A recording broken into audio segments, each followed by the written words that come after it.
good morning and welcome to the AM show. I am Mapita CBD. Later, I'll be joined by Benjamin Akakpo and Bernice Abubedu Lanza. Thank you so much for tuning in. You know how to join the conversation on Facebook, Twitter, and Instagram. We're JoyNews on TV. Our lineup for today is going to be very exciting. We have a very exciting show coming up, and with the news, a paper review programs manager for Odikro, Kina Likamani, is our guest. You know, when she comes through, she always has the fire, she always has the vim, and it's very, very exciting to have her on the show. But today, we take a look at the motion of censure filed by the minority in Parliament, seeking the removal of Finance Minister Ken Ofori-Atta. Helping to discuss that, Dr. Dixon Adomakokiesi, who's the MP of Anya South Home, and we also have Mutala Mohammed, who's the MP of Tamale Central. Also, we'll discuss the latest daily minimum wage, which has been increased to 14 Ghana cedis and 88 pesos by the National Tripartite Committee in line with Section 113(1)A of the Labour Act 2003, Act 651. Now, this will take effect from January 1st, 2023.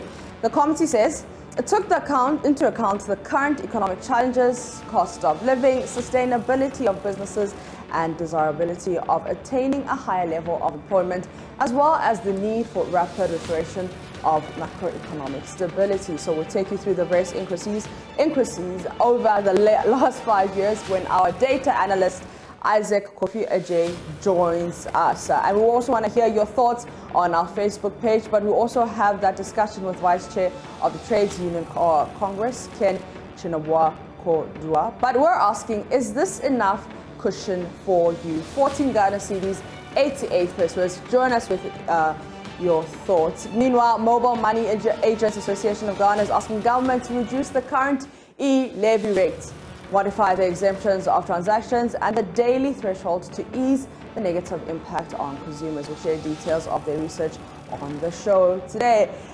Exciting stuff. It's 3 days, the 2022 World Cup, and Adanti Travels has a special package and new promotions for you to watch the World Cup in Qatar. Do you want to know how to do that? Well, join us later for details. And my favorite part of the show, where you get the chance to join us with your thoughts on the issues we discuss on our social media platforms and also on our phone lines. So we're going to have a great show, right? So stick and stay. Up next is the AM News.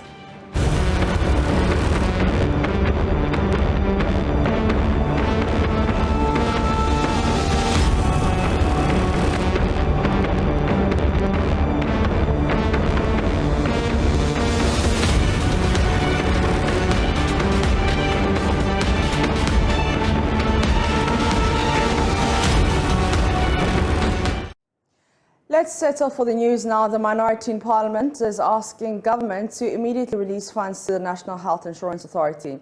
They say patients are being forced to bear the full cost of accessing healthcare due to the non-release of funds to the NHIA, who owe service providers. Speaking to journalists, ranking member on the Parliament's Health Committee, Kobana Mintakando, asked government to pay the NHIA to avert unnecessary deaths and pain. Parliamentary Affairs correspondent Kweku Asante has the rest of the story. Times of economic hardship, many are turning to the National Health Insurance Scheme to take care of their healthcare costs.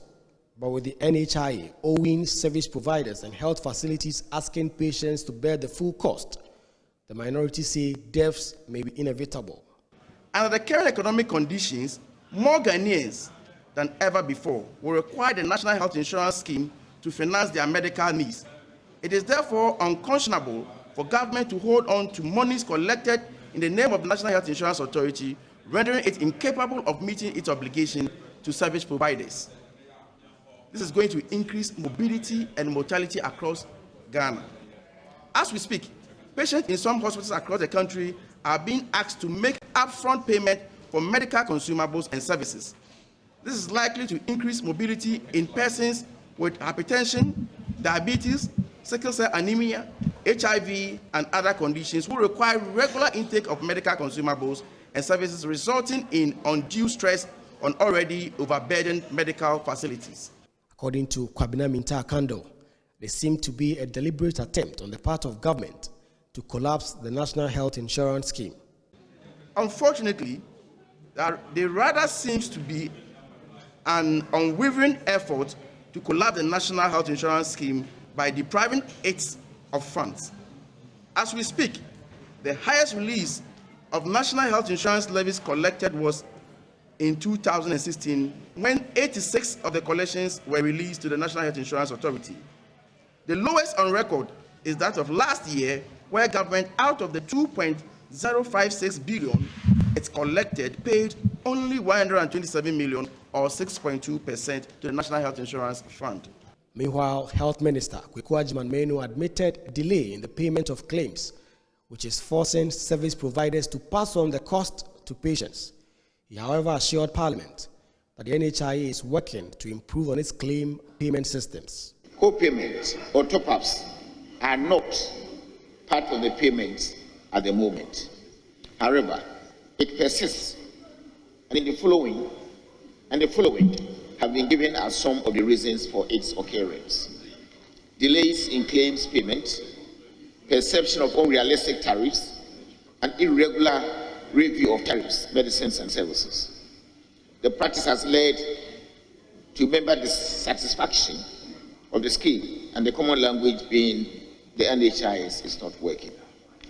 In addressing the issue stated above, Mr. Speaker, the NHIA is collaborating with the Ministry of Finance to ensure regular reimbursement to service providers. There will be regular reviews of the tariffs in response to economic conditions. Only a few days ago, the Pharmaceutical Society threatened that exactly this was going to happen. It appears the providers have started demanding co-pays directly from patients. It is yet to be seen what the experience of the ordinary patient will be in the various health facilities. Now, the Vehicle Dealers Association of Ghana wants government to reduce import duties. They say their business has been impacted by high import duties and depreciating currencies. There's more in this report from a news conference in Accra. The Joe & Co. mechanic shop attached to a second-hand car dealership at Achimota here in Accra. On a normal day, these workers would have been busy at this time fixing vehicle problems to prepare them for sale. Since Monday, even the spanner said, I'm not even open my tools so that I'll just get any job. The hardship has let everything go down. But that is not so today.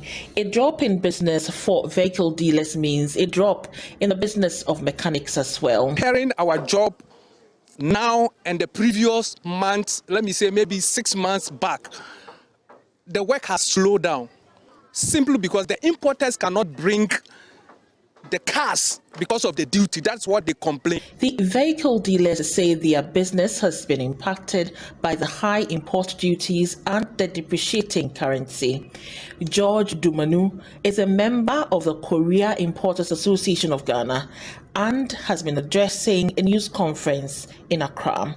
The reversal of the benchmark value has become a double-edged sword, such that if care is not taken, it will do more harm than good. Distinguished ladies and gentlemen, this is because some importers may use ports in our neighboring countries and try to dodge the duty, and government will lose a lot of revenue. Godfred Gia is an executive member of the association. He tells us about how the price of his vehicles have risen in the last 6 months. But as I'm talking, just last month, I cleared same goods. I paid Hyundai Mighty 44,065. Just yesterday, colleagues are paying 50,000 and 60,000 for Mighty and Rhino. He wants government to reduce import duties. But because of the import taxes, which has gone high, most of our workers have gone home because we can't afford to pay them. So we will be very happy if the government can reduce the taxes so that the importers can bring more cars, so that we can also employ more hands to reduce the unemployment, especially on the youth. Esther Nkrumah and Prince Owusu Ansah's report read to you.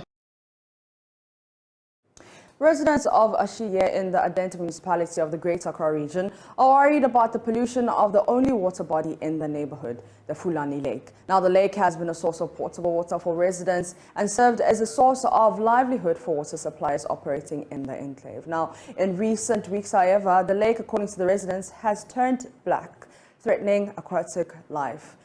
Latif Idris visited the community and has the rest of the story. The Fulani Lake, which is just behind me in your shorts, has served the people of NHIA and neighboring communities for decades now. It has also served as home to aquatic life that found safe haven in this lake. But today the situation has changed and the people of NHIA are up in arms due to the heavy pollution the water has suffered over a couple of months now. Residents say the water in the lake turned black all of a sudden and suspected potential pollution. But after many weeks, the source of the problem is yet to be established. Abena Odelia is a trader. She sells a few meters away from the Fulani Lake in the Adenta municipality. She is one of the people affected by the situation, as she explains how a company operating in the area advised her to relocate the well to avoid pollution.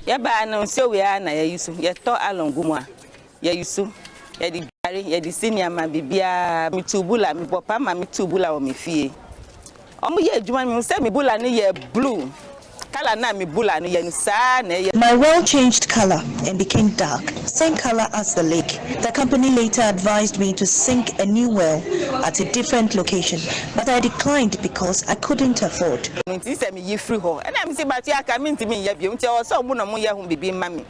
lot of people are sick and all that. If they get their money, do they give it to them? They should remove the factory and take it away to wherever they are going to take it. Patrick Awunterim is a commercial bus driver and has lived in this community for about a year. This is not the way. First, people drink this water here. Formerly, people were drinking the water. That was what they told me. Why is it that recently this water is always it's just because the rainfall 2 days ago and then it pushes the black. You could have seen how the water is. We are struggling with galamsey and a lot of things are happening. Do you understand? We are not supposed to be living. The galamsey is spoiling the water everywhere. If I have my will, I will tell the president to shoot at sight from the air, ground, side and side, everywhere. Kill, straightforward. Emmanuel Kwe is a chief water supplier in the NHIA enclave. He's been supplying water to households in the neighborhood for decades now. But today he has a different story to share with us. Tell us about what you know about the Fulani Lake and what it has become today. It's a foot road. You mean you were drinking from the Fulani Lake?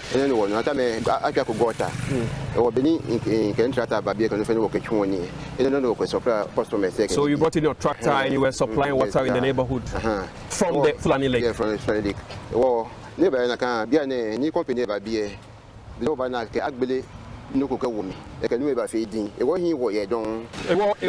What has become of your business now? What has supply business?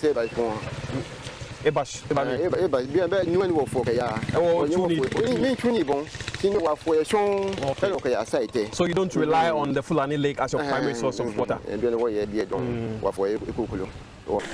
Bijan is a teacher at the Green Liner International School, also in NHIA. He is concerned about how the pollution is leading to the extinction of aquatic life in the lake. People around were also using it for domestic purposes.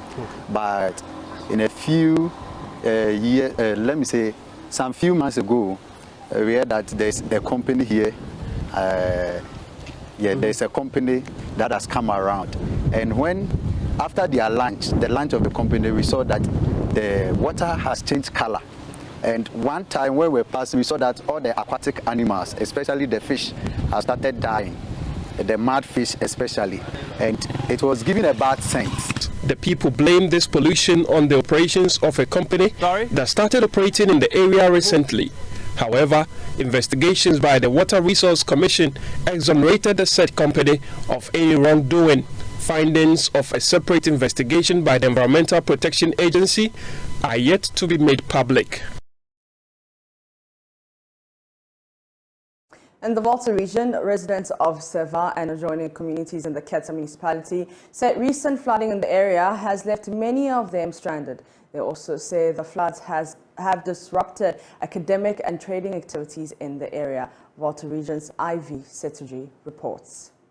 The Seva township in the Keta municipality is currently cut off from the main town of Anyakokonu due to the overflow of the lagoon that splashed on the main roads, making residents unable to go about their daily activities due to the nature of the flooding. The main road linking Seva to Anyakokonu and other communities is flooded with water after a heavy rainfall, which has made it difficult for school children to attend school and residents, especially traders and workers, to go to the market, fishing or workplaces. The situation is no different in Anglo Afiadenyiba and Natia Viglime Achiame, as residents, school children and teachers have to cross the overflowed river on the road every day to school and work, making it dangerous for them, especially the children and the elderly. The assemblyman for the area, Wisdom Siade, noted that the road is the only route linking the Seva Island to the mainland, and because of the situation, portions of the road has been submerged and mobility or movement of the people has been very difficult because of the cut off of the town due to the spillage of the lagoon on the road. Yeah, it has to be established that this is the only road linking the Seva Island to the mainland, and because of the situation we have here, the portion of the road has been submerged, so mobility or movement from the town to do business has been cut off.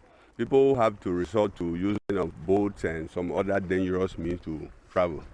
As we speak, health issues in the town, they have to travel some kilometers to access healthcare, and as we speak, traveling is difficult.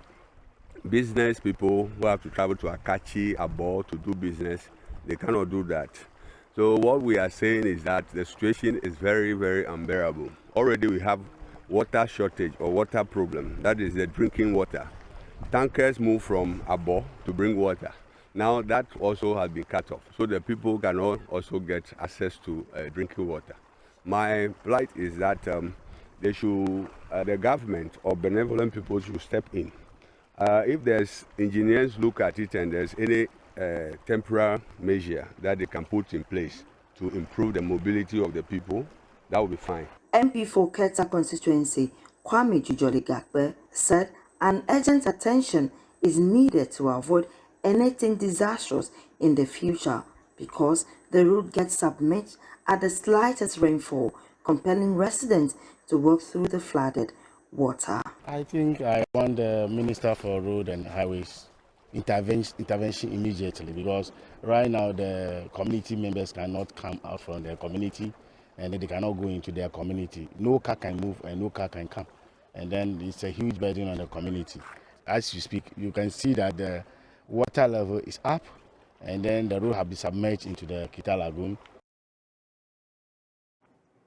Now, residents of Agrokovia in the Southern District say the bad nature of the roads is hampering economic activities there. The road, which links the town to other communities, has been submerged by rains and the overflow a river. Ivy Setoji again. A visit by JoyNews to Agrokovia community saw the road linking them to the main towns in the Southern District, as well as other communities cut off as a result of flood waters during the rainy season. School children on daily basis have to cross the flood waters to school, with the kindergarten children risking their lives in the flood water just to have access to education. Currently, residents, including the elderly, pregnant women, and school children risk their lives crossing the flooded roads, especially when the rains becomes heavier. According to the residents, there are no bridges or alternative routes to other communities to take their goods to the nearby communities and bigger towns, both in and outside the Southern District. They said an urgent attention is needed to avoid anything disastrous in the future because the road gets submerged at the slightest rainfall, compelling residents to walk through the flooded water. Some of them having spoken with Joy News. We met a blind woman with her sister on the way crossing the river to the market. So we would like to talk to her and find out what their difficulties are. Madam,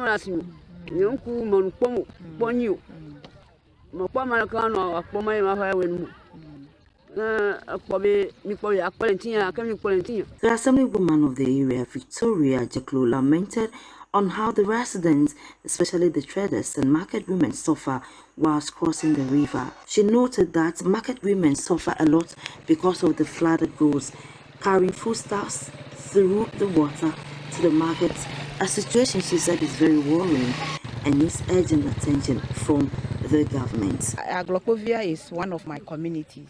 In fact, it's a large community. They have been facing a lot of challenges. One of them is education facilities.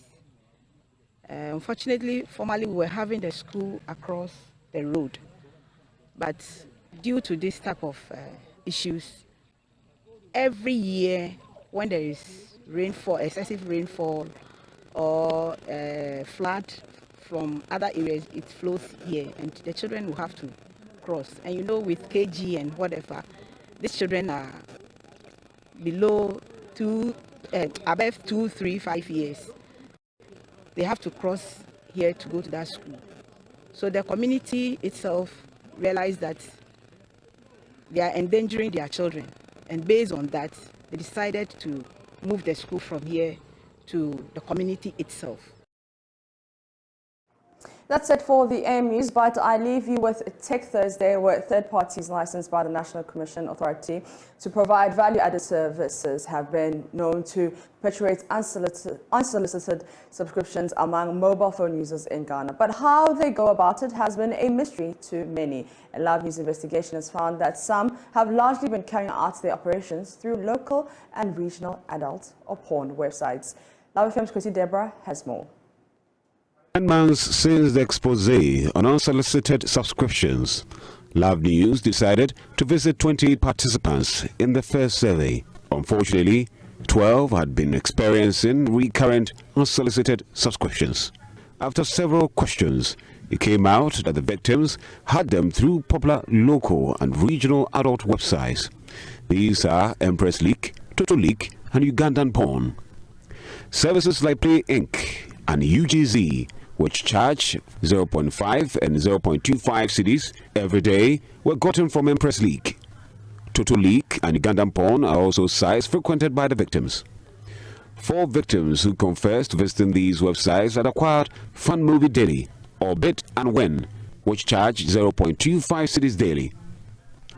Love News therefore decided to confirm their statements. We therefore visited these sites and clicked on the videos. We found that a subscription message followed as soon as we clicked on the video. We again found that some prompts can take 2 hours before appearing on the phone. Love News decided to present the situation to a cybersecurity expert at the Kwame Nkrumah University of Science and Technology, Dr. Emmanuel Ahene. After going through these websites, he instantly labeled them as phishing sites. Thus, a website set up to steal your identity, or at least part of it. First, because VAS providers would channel their messages through a messaging gateway at the telecom provider end, it is possible that if the telecom provider does not have security controls that are more intelligent, or if the telecom provider has security controls that have vulnerabilities, then it is possible for a VAS provider who is malicious to exploit these vulnerabilities and get people subscribed, without their consent.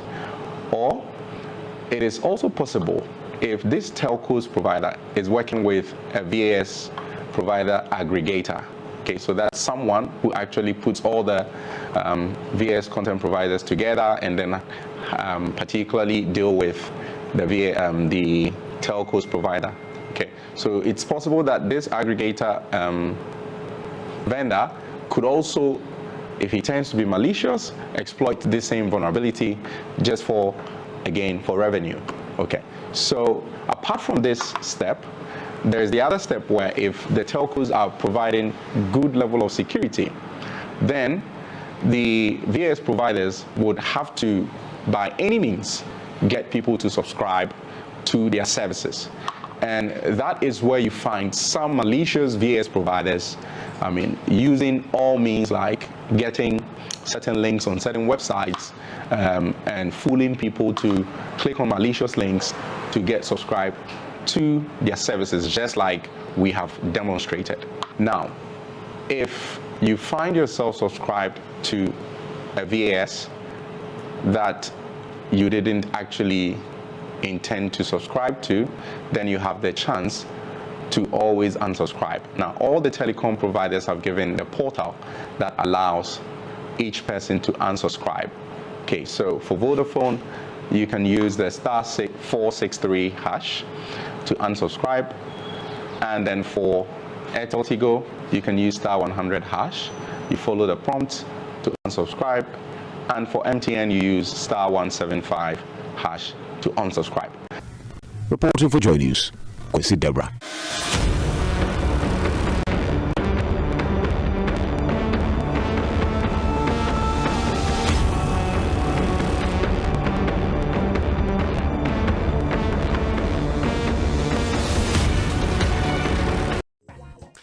Welcome back on the AM show. Yes, I'm here too. Thank you for making the time to stay with us. We're joined by Programs Manager for Odikro, Kina Likimani, as we dig into the newspapers this morning. Kina, a very good morning to you. You would have to unmute, Kina.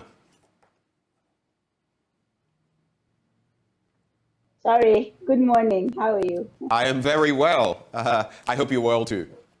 I'm good. I'm good. All right. I always like doing this. It's been just about a week since our last interaction. Between then and now, what has life been like for you as an, quote, ordinary Ghanaian? Your pocket, what stories you've seen.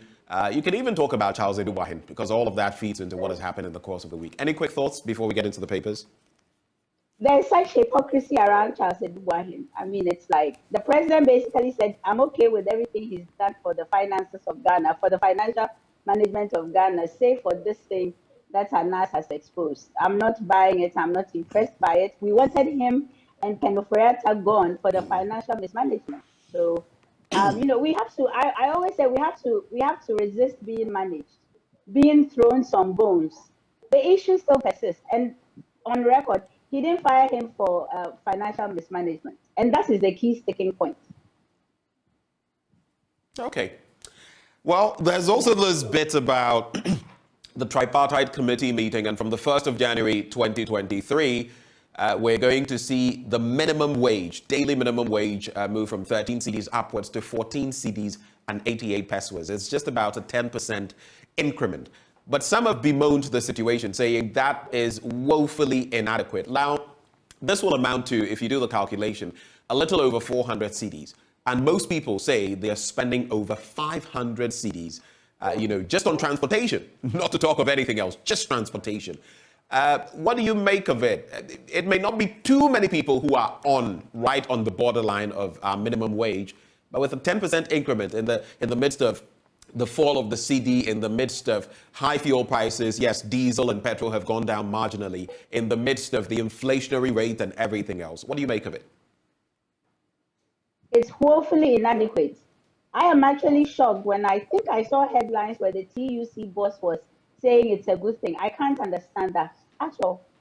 Either he is out but something is better than nothing, right? Are going. Well, really? We have to do better by our labor conditions in Ghana. I mean, something is. I'm baffled. Because I don't know, particularly for young people, particularly for young workers. I have no idea how they're coping. And so this is inadequate. It's inadequate. I mean, the year hasn't even ended, and look at where we are. I mean, and it's going to go probably bad in December because of importation, the pressure again on the city, and people wanting dollars. And so I don't know how anybody thinks that a 10% increase in this crisis is adequate. Interesting thoughts there. Let's get into the papers and start with the Daily Graphic newspaper. Textbooks for basic schools. Publishers, printers cry for payment. Express fear over local industry collapse. And this is an interesting development because just months ago, we were talking about boosting this exact sector by giving them, you know, the publishing, not rights, but allowing them to do the publishing and stymieing, you know, any inflows from other places. Well, it appears that it's not panning out as expected. There's also a supplement on 2022 Ghana Club 100 award winners. That's inside today's Daily Graphic. If you'd like to get the scoop, grab a copy of the graphic. Minimum wage increased from 13.53 to 14.88 Ghana cedis. That is 14 cedis, 88 pesos. And then World Cup promo, graphics Silver Star Auto to reward readers. All right. So let's get into that big story. Textbooks for basic schools, publishers, printers cry for payment and express fear over local industry collapse. Now, local publishers and printers have made a passionate appeal to the government to settle its indebtedness to them following their successful execution of contracts for the production of textbooks for basic schools in the country. They said about 4 months after completing the jobs, they had not been paid. The president of the Ghana Publishers Association, Asari Kunedu Yamwa, on behalf of publishers and printers, indicated to the Daily Graphic that any further delay in the release of the money owed them would see the local publishing industry crumbling as a result of the rising cost of paper products due to the fall in the value of the Ghana cedi against the dollar.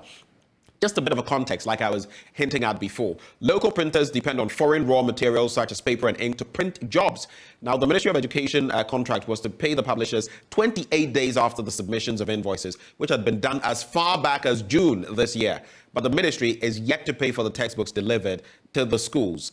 Now, quote, Mr. Yamwa says, our appeal is to the Ministry of Education to ensure that the payment is done on time. If within the next 2 weeks we are able to receive the payment, we will be happy, he said. He added that if the payment was not done, it would crumble the whole industry because paper cost alone was so much. Quick reactions here.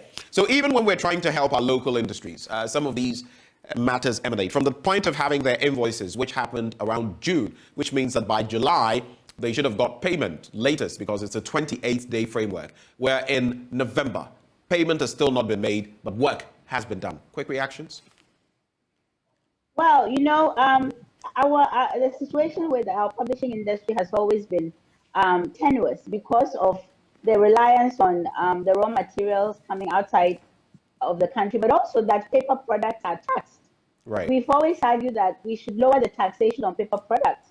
But you know, what can we say? The government needs to pay. But Benjamin, there is something big going on in education vis-a-vis funding across the entire education chain. We are hearing that kids in secondary schools do not have food to eat.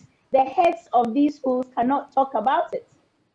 So there is a crisis in education. And of course, the publishers are feeling the brunt of it because when you're not paying for school feeding, when you're not adequately resourcing boarding schools, even for feeding, you have a big crisis. So I don't know. I mean, you know, the ongoing financial situation and the insistence of this government to run this country in a certain way is compromising everything. We wouldn't want any. The thing about publishers is that if the local publishing industry collapses, the foreign one will come back into Ghana. Ghanaian publishers have had to fight off the colonial, you know, the colonial legacy of printing and of using textbooks published and distributed from companies that are not Ghanaian. And so they have fought, and even it's not ideal, but we have a local publishing industry. And in fact, the local publishing industry only really publishes for education. They do not publish fiction for the just the general market. So if that textbook sector even collapses, I don't know what that says about Ghana and books. It's frustrating. It's frustrating, and you can imagine how much more frustrating it would be for the publishers themselves and you know, being in this tricky situation. And they point to the exchange rate and how everything is going askew. They have to get loans to publish the books. They delivered the goods on time. And even remember that this particular section, this particular part, there was a new curriculum. Right. And remember that there was talk that some of the publishers had actually had to throw away books. And not, Well, let's get into some other stories on page 20 of the paper. So minimum wage increased from 13.53 Ghana cedis to 14.88. The national daily minimum wage has been increased from that figure to 14.88. The National Tripartite Committee, made up of the government, organized labor and employers, agreed on the new wage below which no one should be paid.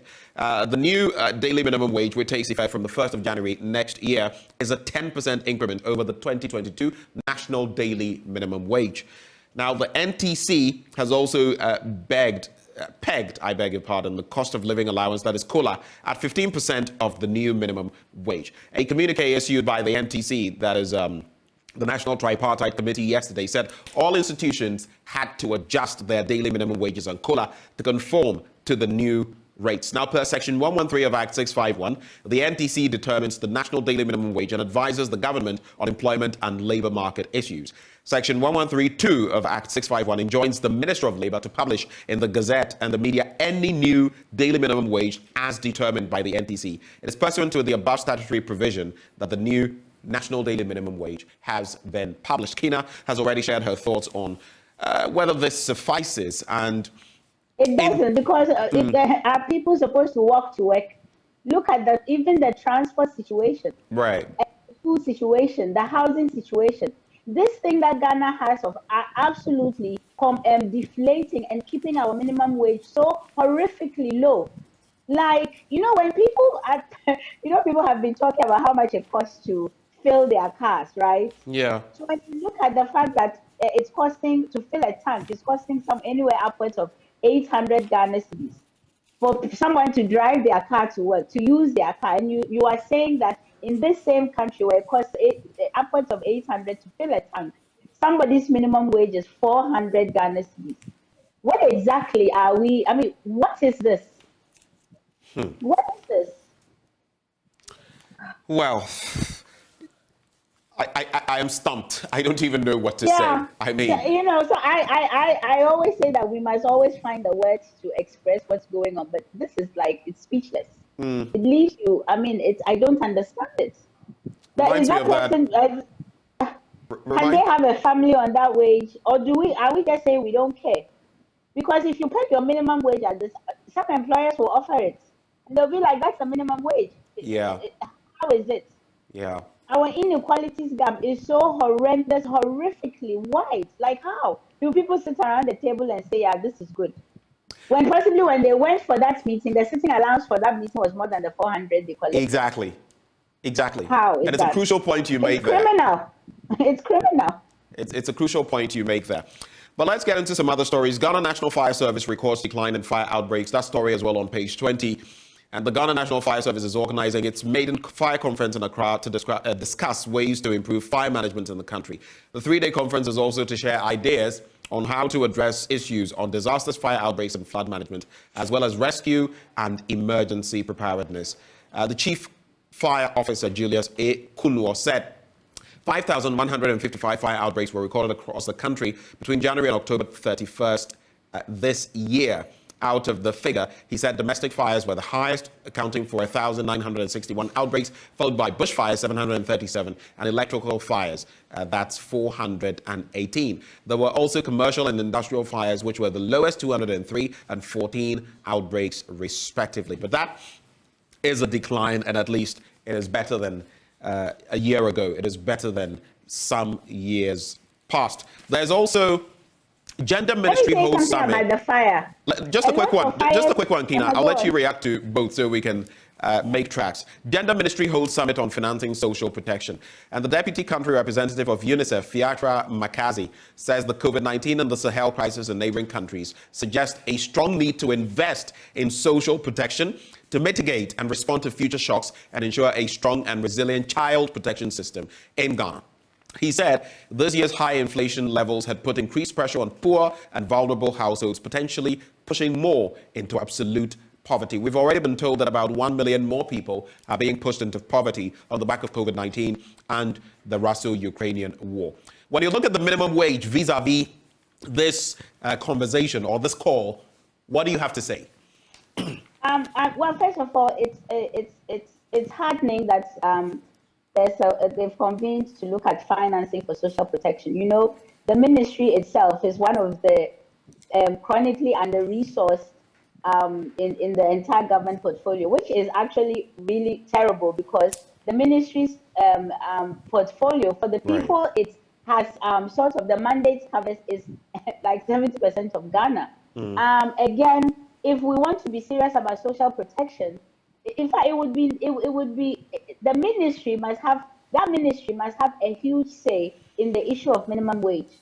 It should absolutely be one of the conversations that people confer with the ministry about. So beyond the tripartite committee, employment and labor relations, labor, and then employers, we should bring in the gender ministry. Yes, right. yes, because it's women, children, gender, children, and social protection. Right there is the majority of the marginalized. It's all of them. So they have to have a say. They have to have a place at the table. Such conversation. I mean, you know, I always say that, and people always laugh, that Ghana is a social interventionist country. Like, we understand social intervention.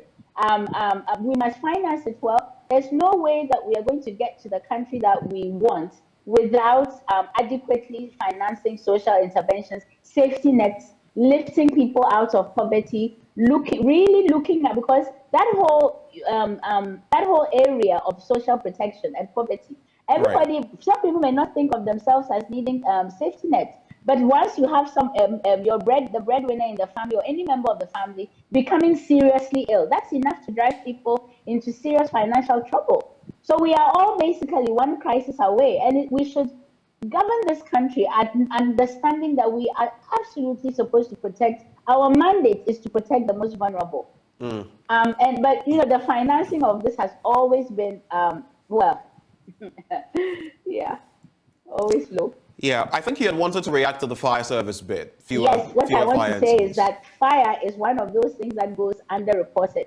So even the numbers, when they say that the fires has gone down, we are not capturing all the incidences of fire, because if a fire breaks out and the family deems it as minor, or they are not in an area where the health service can serve, that will go underreported. I have always wondered, for a country that is not rich, you know, we are supposed to be a lower middle class. Why we've never adopted a more community-based approach to fighting fires. Because when a fire breaks out in people's houses while people are waiting for the fire service to get there, if it's an area that the fire service can serve, it's the community that comes in to help. So and the idea of community-based fire service is old. It's an old concept where you have even like places in the US where people have other jobs, but they also serve in the fire service of their community. That would decentralize it, and I think make it better for us to fight fires. Right. Because it can't be, the resources cannot be centralized, or even at the district level, it's inadequate. We have to train more people. Right.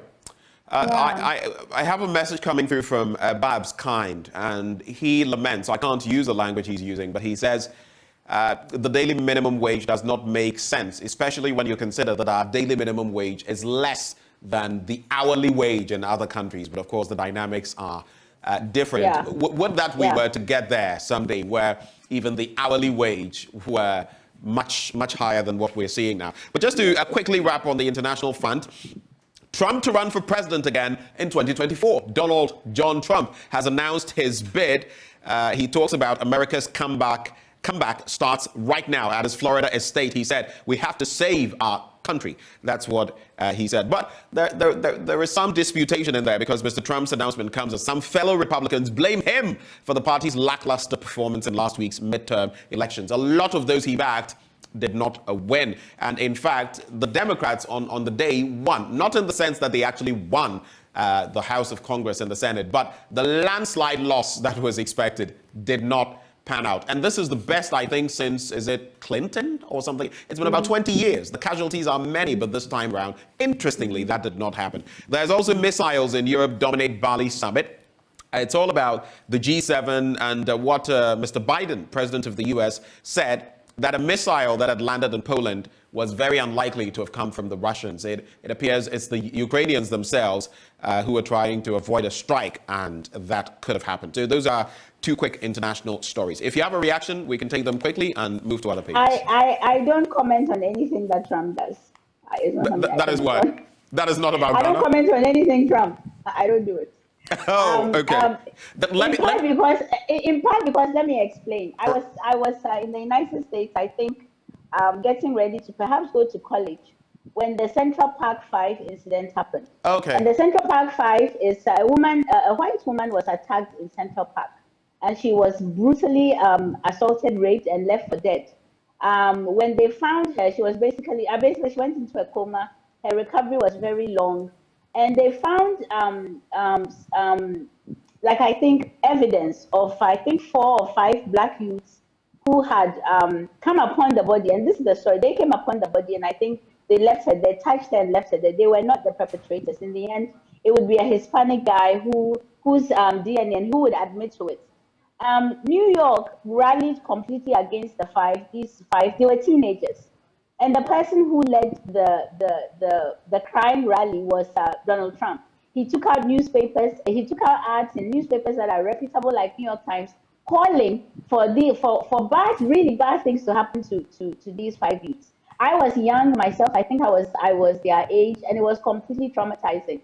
And even though later I would move to New York and live there for like 10 years, I have never, ever counted Donald Trump as anybody worth my attention. Let me ask you then. Let me ask you a quick question. Yes. We all know about the bigotry and the narcissism and everything else that, part of the world was shocked that he even became president. But here he is relaunching a bid, which means, you can take out DeSantis, who is now coming up. In fact, someone who was brought into the limelight by Donald John Trump some years back. But the point is, he could become president of the United States again. Did you find it surprising that the United States actually voted for Trump? The first time, no. Because what's happening in the United States, people have to remember the white supremacy, of which, so I won't go long, but there's a history with the US, with a movement called the Tea Party that has hijacked the Republican Party.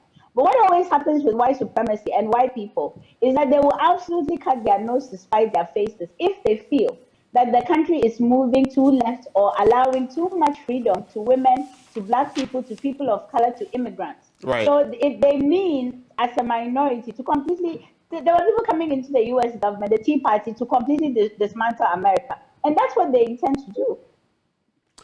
Interesting thoughts there. Well, we'll leave the United States to do what is best for the United States.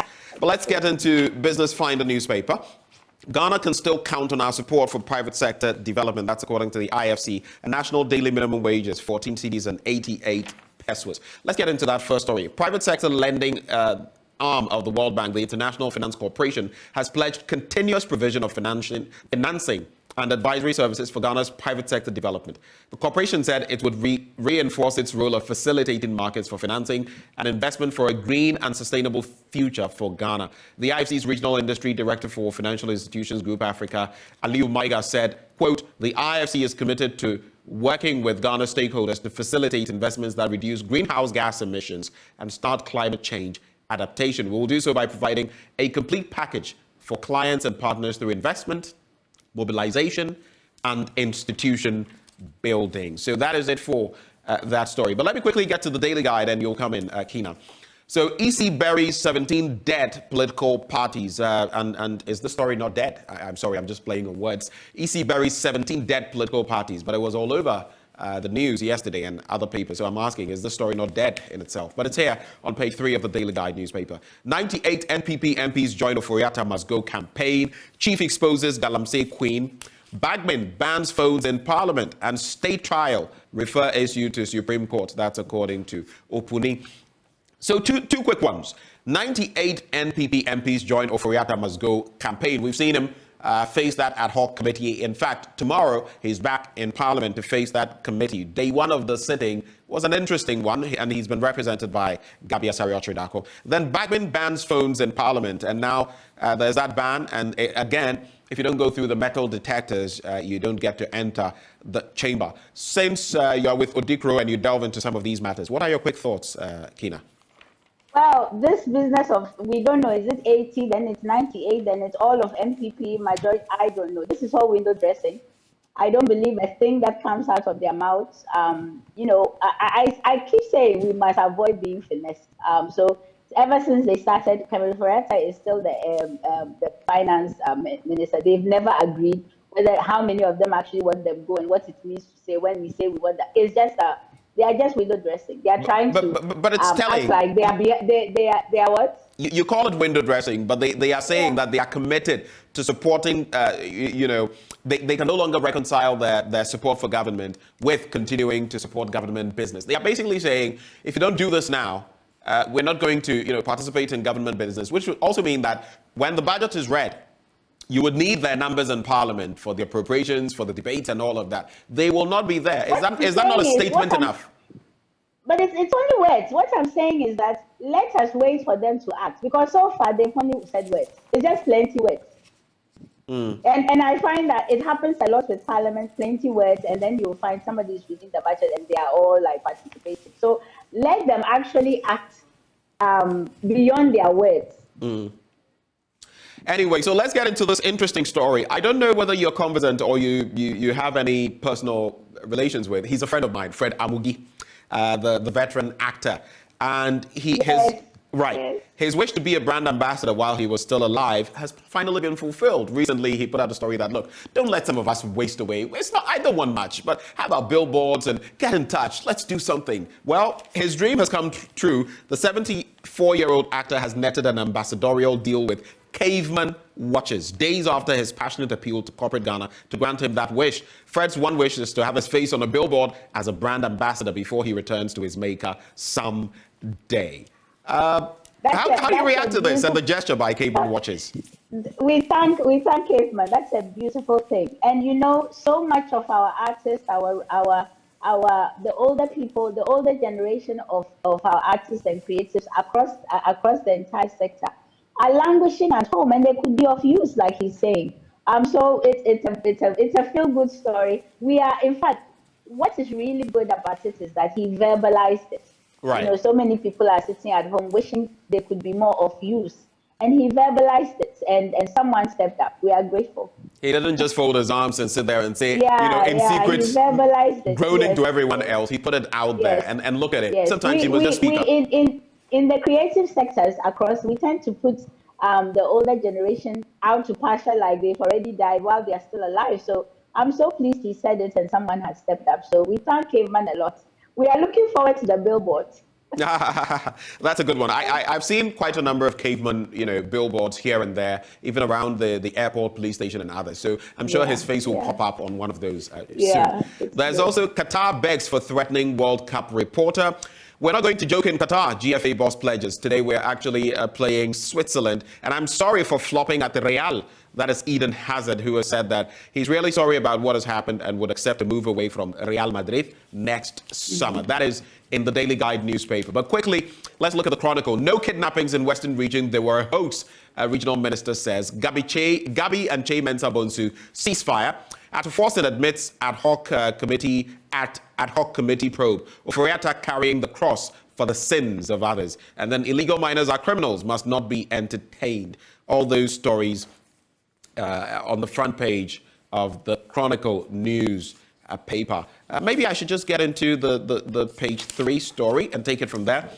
Now, the proponents of the motion of censure against the Minister for Finance, Ken Oforiatta, have revealed that he is only being sacrificed for the sins of the entire government. According to the minority spokesperson on finance, Cassiel Atforson, they are holding the finance minister responsible for all the, quote, government-wide recklessness because he allowed it to fester. What do you make of the statement? Do you agree with him? Well, if we don't hold Ken Oforiatta responsible, then we are holding the president responsible. So it's either him or the president. Yeah, that's what to say, that there aren't ministers that have been worst performing. Their great minister is one of them. He must go as well. But the thing is, we are in an economic crisis. You insist on still being in charge of a situation you have completely mishandled. Of course, we are going to hold you responsible. And if you would fall on your sword for your president, then So I don't think that there's when people say these things, it's like again, they're just talking.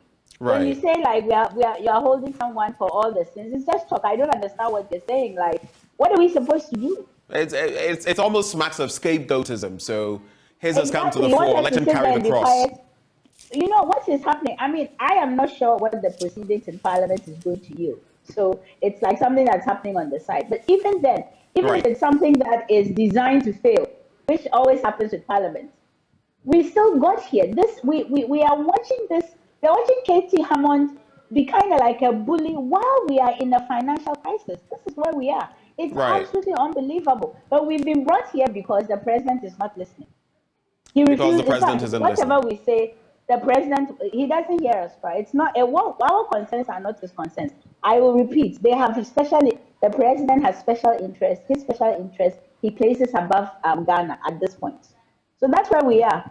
Maybe we should shush more because, as you know, Sikampedidi, we should shush and maybe he will. The new crusading guide. Just to wrap with those thoughts, we're actually out of time, Kina. But just to wrap with these headlines, let's rally behind President and Government Meku Duka, just party faithful.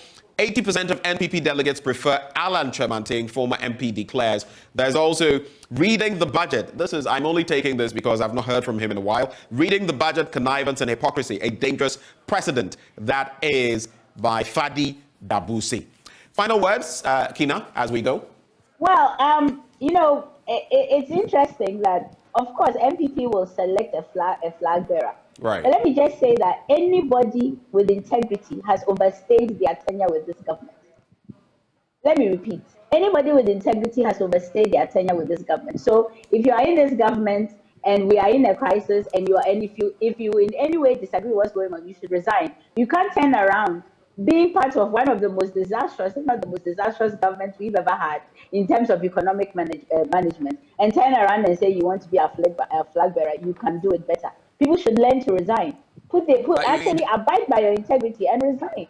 Because what is Alan Chemanteng going to come and say? He wasn't part of it. He wasn't the finance minister. He attended cabinet meetings. You know, my mother resigned from the PNDC government. Right. On principle. Right. It can be done, and people should learn to do it. Because what you're going to is Baumia going to turn around and say, oh, you know, they didn't allow me to manage the things. I want to be up. No. Right. I don't think so. Just to get that quote clear, so anybody with integrity has overstayed his or her... Her tenure in this government. Any right. person of integrity has overstayed their tenure in this government. All right. Kina, thank you for those interactions, those final thoughts. It's always good having you join us. We're grateful. And do have yourself a wonderful day. Have a good day. Bye. All right. That is Kina Likimani, Programs Officer, Programs Manager, I should say, for Odikro. She joined us for the news review. Up next, we bring you the plethora of items that we're going to be discussing this morning in sports. But we're gearing up for World Cup Qatar 2022. And of course, today we face off with Switzerland. This is going to be the final test. Paint a picture for us ahead of World Cup Qatar 2022. More on that coming up in sports. Do stay.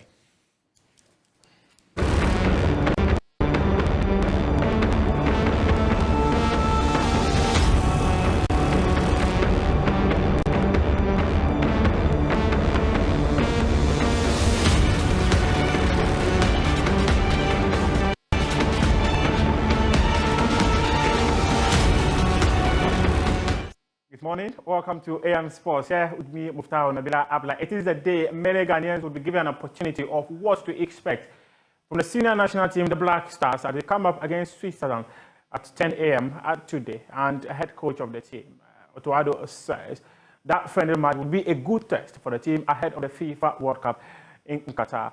According to him, the Black Stars, who have been preparing since Wednesday, they are hoping that the friendly match will serve them an opportunity of righting the wrongs against Brazil and Nicaragua so that they will improve on their performances in this year's Mundial. We have the possibility to play against a very good team. It's a good challenge before the World Cup and the last test, and for us it's very, very good to try some things and to see also in which position some play, and then also from the tactical point of view we can also have some more insight on tactical things. We have a lot of still a lot of work to do. We analyze Switzerland, so we have to adapt to their style, and because depending on their system, there are different positions we have to take in different gaps we have to use. And then also defensively, it's a bit of a different approach. So this demands sometimes also different players. So, but we're prepared, and it's actually in all, it's a very good preparation for Portugal. A very, very strong team. They've shown that with qualifying for the World Cup that they are really, really good team. They have good players in their team who play high clubs, and for us it's a very, very good test. Everybody is ready, everybody's hungry, we're looking forward for the World Cup, but surely it's also about positions. So like the 11 is not 100% sure, so everybody has the chance to show himself again and to show us as technical staff that they're capable of playing international games, and this is a good test. Like I said, the guys look sharp, they're ready. It's a very, very good challenge for us to play Switzerland, and this can also make impact for our decisions who will play against Portugal. And that opening game against Portugal is one of the most important matches, or it will be the most important match for the Black Stars as they seek to go beyond the group stages of the FIFA World Cup. President of the Ghana Football Association, Agrokovia, says the team is not just there to make up the numbers, but to compete. We are here to compete at the highest level of football. We are here not to make up the numbers.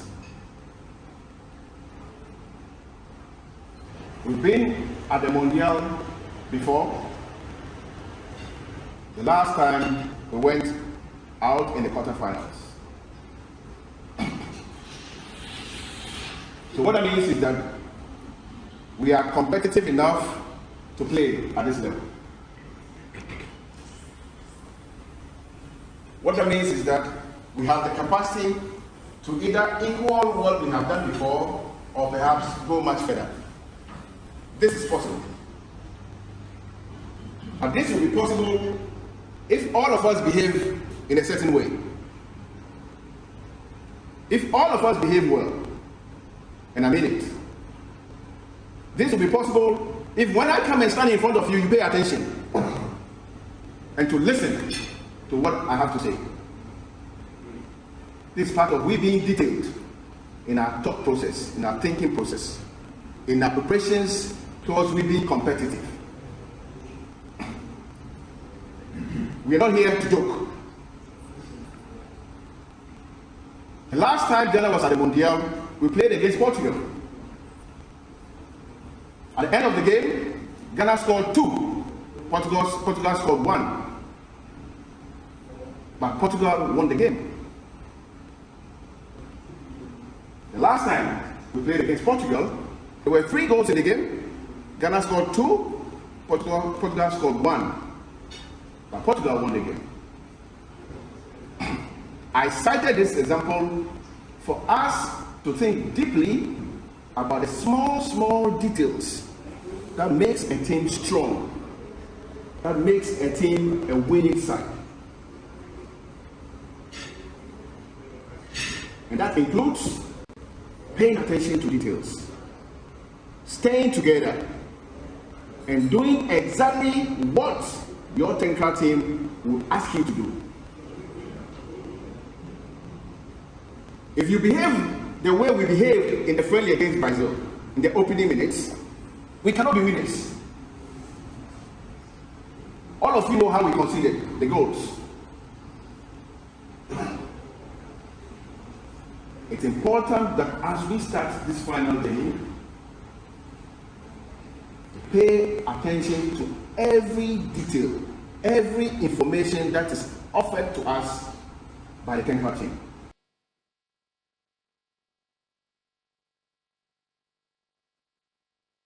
The last time Ghana participated in the FIFA World Cup was 8 years ago, and the team was led by Asamoah Gyan. He's backing the 4-time Africa champions to go beyond the group stages at this year's World Cup in Qatar. Ghana reached the round of 16 in the 2006 edition and secured a quarter-final place 4 years later when the tournament was staged in Africa for the first time in South Africa. In Brazil 2014, it was a different story as the team exited within the first round. Asamoah Gyan believes the Black Stars have got what it takes to make it beyond the group stages and secure even a place in the last 16. It's possible because I've been in that situation before. Ghana have been ruled as underdogs, and we were able to qualify. 2006, 2010, we didn't qualify in 2014, but we've done it before. So there's a possibility we can qualify from a group stage. But they have to prove me right. We have a very tough task ahead of us in Qatar, and some call it unfinished business with Portugal and Uruguay. Some say we're going to do well, others say would come on after the first round and all of that. From what you said, how do you assess things? That is where the players have to challenge themselves. Sometimes that's what I always say. Sometimes opinions also matter. Sometimes, hey, man. People say this, people say this, certain things. But at the end of the day, you will make the final decision. But at least you have to see what is going on around town. Like, hey, people are saying revenge. People are saying this. It can even motivate you to prove a point. So, I think everything will depend on the Black Stars. Not only the players, the playing body. Because you don't only depend on those going on the field. We have to do our homework. About 12 years ago, when Ghana lined up against Uruguay in the quarterfinal of the FIFA World Cup, Mohamed Salisu was still very, very young. However, there is an opportunity for him to redeem the image Ghana lost 12 years ago when the Black Stars lines up against Uruguay on December 2 in this year's FIFA World Cup. According to him, it is an opportunity for him to revenge the defeat Ghana suffered some 12 years ago. He's been speaking to Southampton Television. The feeling like it's the right time now, to represent my country. Before I wasn't ready, and I spoke with coaches and the president, so they understand me. So I told them when I'm ready, I'll accept the call-up.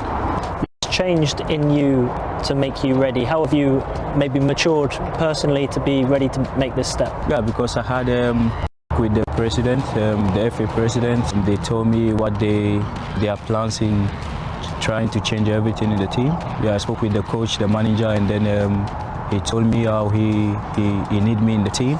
So that makes me change my mind, to be ready. And to make your debut against Brazil, I mean, is that the absolute dream of any country to play against? Yeah, I think that was a tough debut. My first game, and then playing against Brazil, and that was a tough debut. But I was so happy, to make that debut. And then you obviously made your first start in the next game against Nicaragua. What was it like to be stood there with the national anthem playing, from the start of the game for the first time?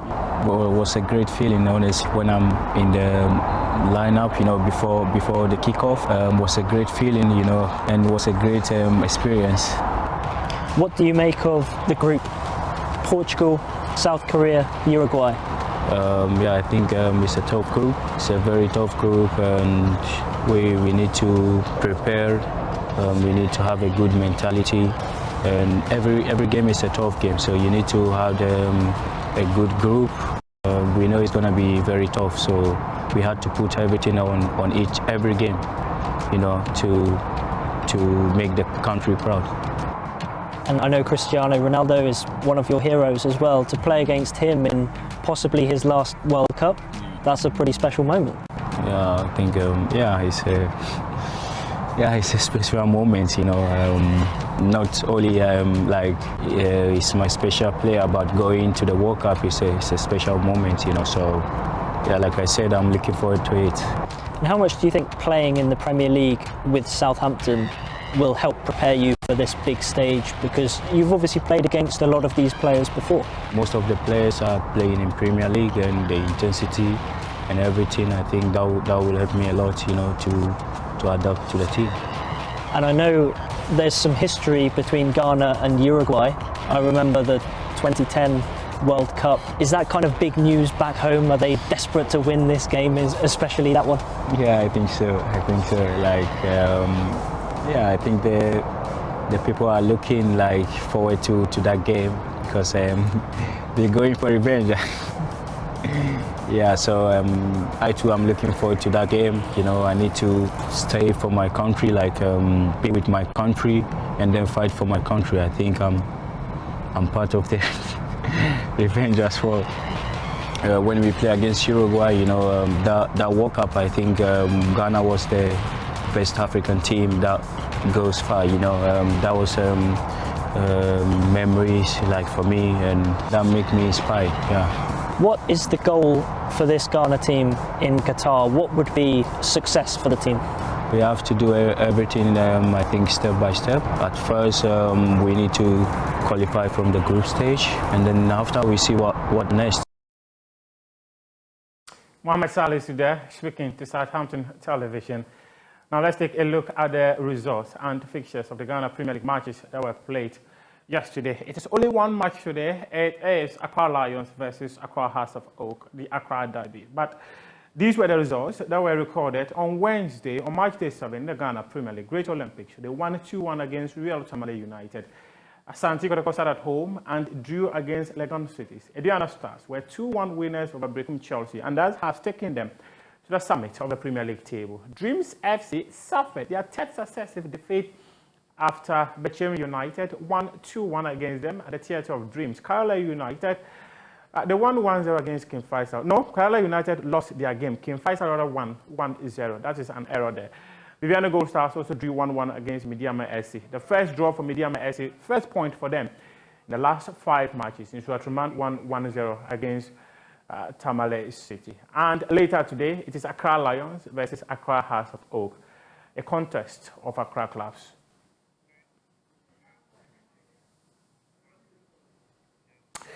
Thank you very much for joining us for AM Sports. I am Muftau Nabilavla. You can head on to my joyonline.com and read some more sports stories. The show continues right after this.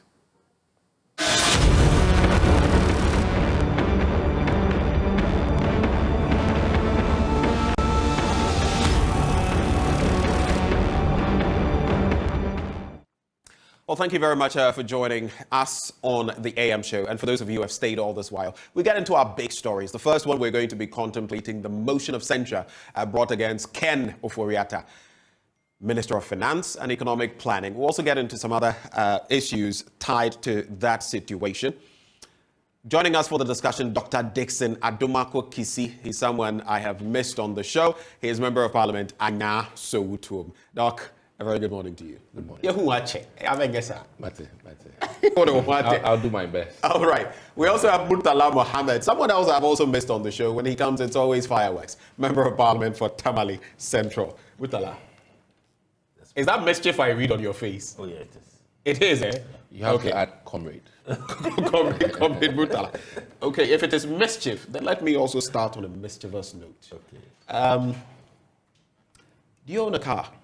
Yes, I do. Do you fuel your car? I do. Does Parliament give you any subsidy on that, your fuel? No, I mean, that is one thing. I think that the communication in Parliament has not been good. The salaries of Parliament have been paraded even on your network, how much members of Parliament take. The other day, someone said I own 3 Land Cruisers. I don't. The cars that is given to members of Parliament is you pay for it.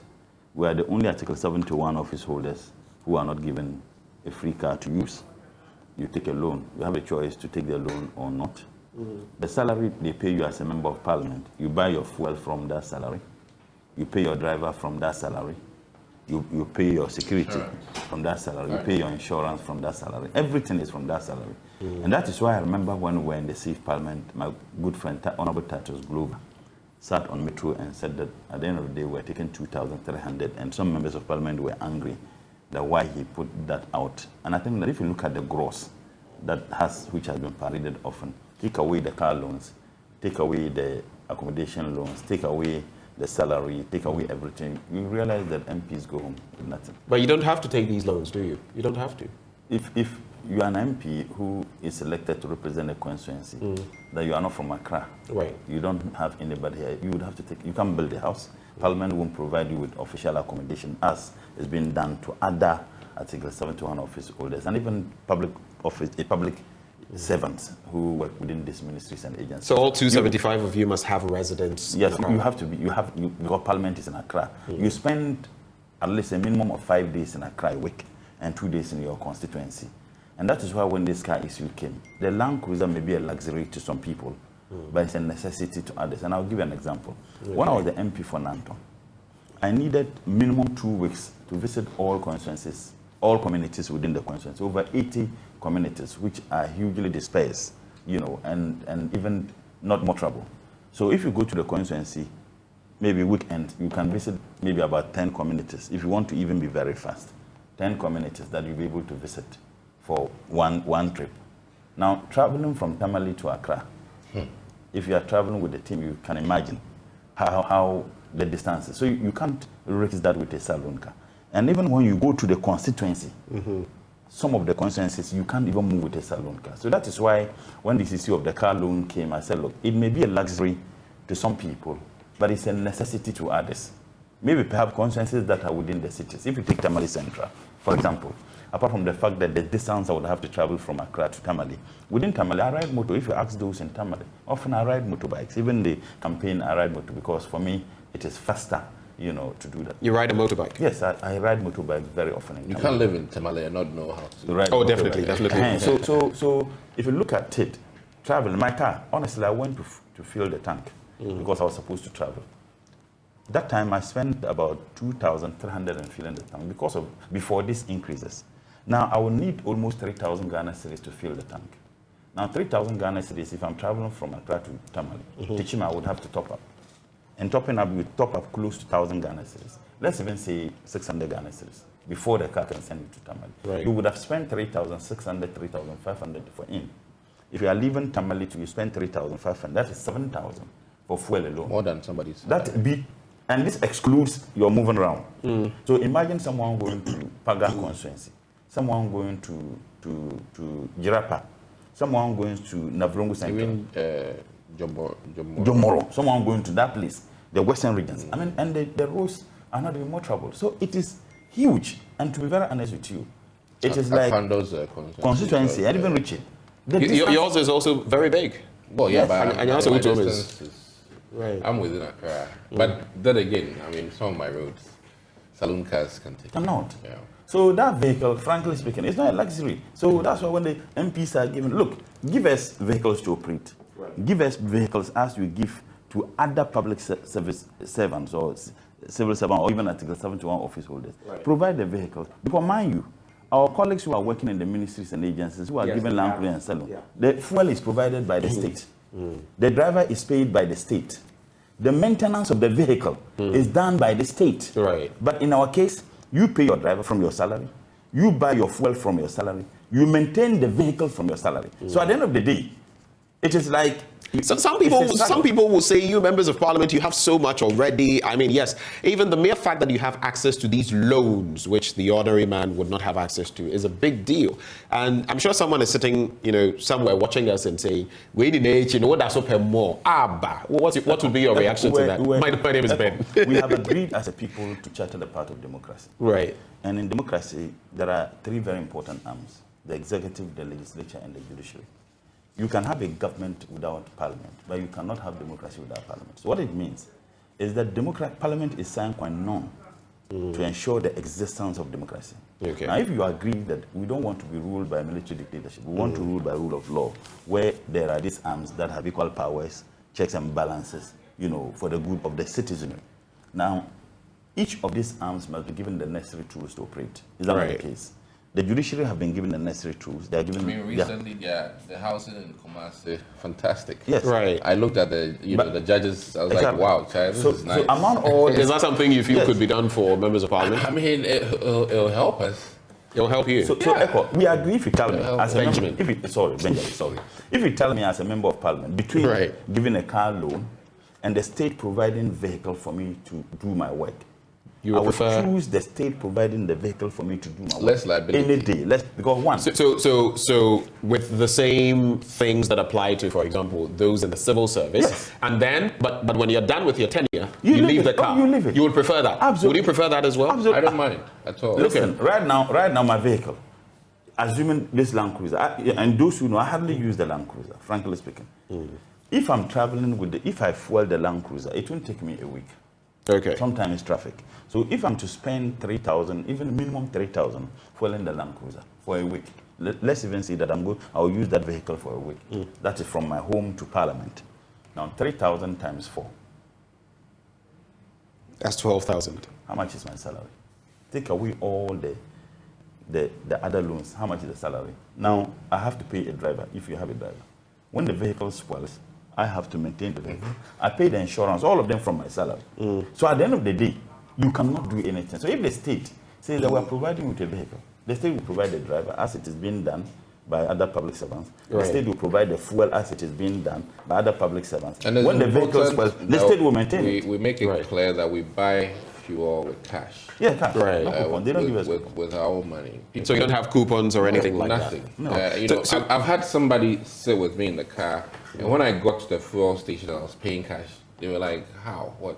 I guess we buy our fuel. And this one, I don't believe it. I didn't bring it up because I was not aware. I brought it up because I am aware of it. But these questions keep coming up about, hey, do you even purchase your fuel? But I also brought it in because of what Katie Hammond, the member of parliament for also said in recent times that he doesn't even own a car to talk of buy fuel. And we felt, wow, because this was the same Katie Hammond who, just wait for me, weeks ago was saying he was at a fuel station and he nearly fought with the attendant over fuel prices. We found it rather curious. Can you explain why the member of parliament for now doesn't own a vehicle? Me to explain almighty Katie Hammond.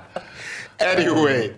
So that is. I saw him in Parliament, with his badge, and I said, "Your head." When I look at your head, it reminds me of a coconut. He started. You know why he said? He said, "Yes, because I said you people, your heads are like coconut." Katie is a fun to be around with, honestly, an interesting person.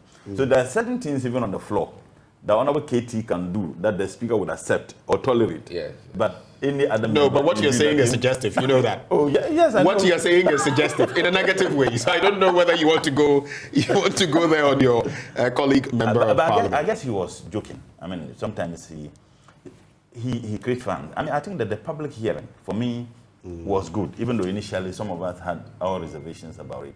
But I think that is good. It makes people appreciate what we do at the committees level. I am doing some work, about parliament. And to be very honest, there is that preponderance of views by many members of parliament that committees meetings should be open to the public. Right. People think that there are certain committees which sittings are public accounts committee, appointment committee.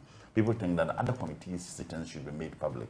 Because honestly, I think that if you look at the assessment or the rating of MPs and the performance of MPs, I think that those rating agencies have most often been unfair to some members of parliament. I have seen some members of parliament at the committee level, their contribution to the discussions and the decisions at committees have been outstanding, but you hardly hear them utter a word on the floor. So it doesn't mean that they are not performing their role. In fact, a lot of authorities have described parliament as the workshop of committees at the workshop of parliament. Right. So you can find some people who have the oratory, they can speak publicly. There are some people who are reserved. But at the committee level, that is where you appreciate the intellectual capacity of some members of parliament. Let me bring in Doc on this beat as well. Since I've started talking about owning a car and purchasing fuel, we've complained, wailed about fuel prices. At least there have been some adjustments in the last few days. I think 12% on diesel, about 6% on petrol. There's been a fall of about 3 cedis, 2 cedis thereabouts, depending on what you use, diesel or fuel. But LPG is still going up. I spoke to someone yesterday who was saying that she had spent, 400 cedis just to fill, so that gives you an idea of how bad that is going. And that will also impact those who are in the cooking industry. They cook, it means they'll pass on the costs to the consumer and all of that. What do you make of that? The president said they were going to find cheaper fuel. That has not necessarily materialized. But we have seen these decrements, and For someone like me, who has to go to the fuel pump today because it is that day of the week, at least I would get some relief. What is your take on that? Well, as it stands, so far, fuel is a huge deal. It affects all facets of our life in this country, and in many ways, many prices are affected, especially when you go to the market to buy onions or pepper.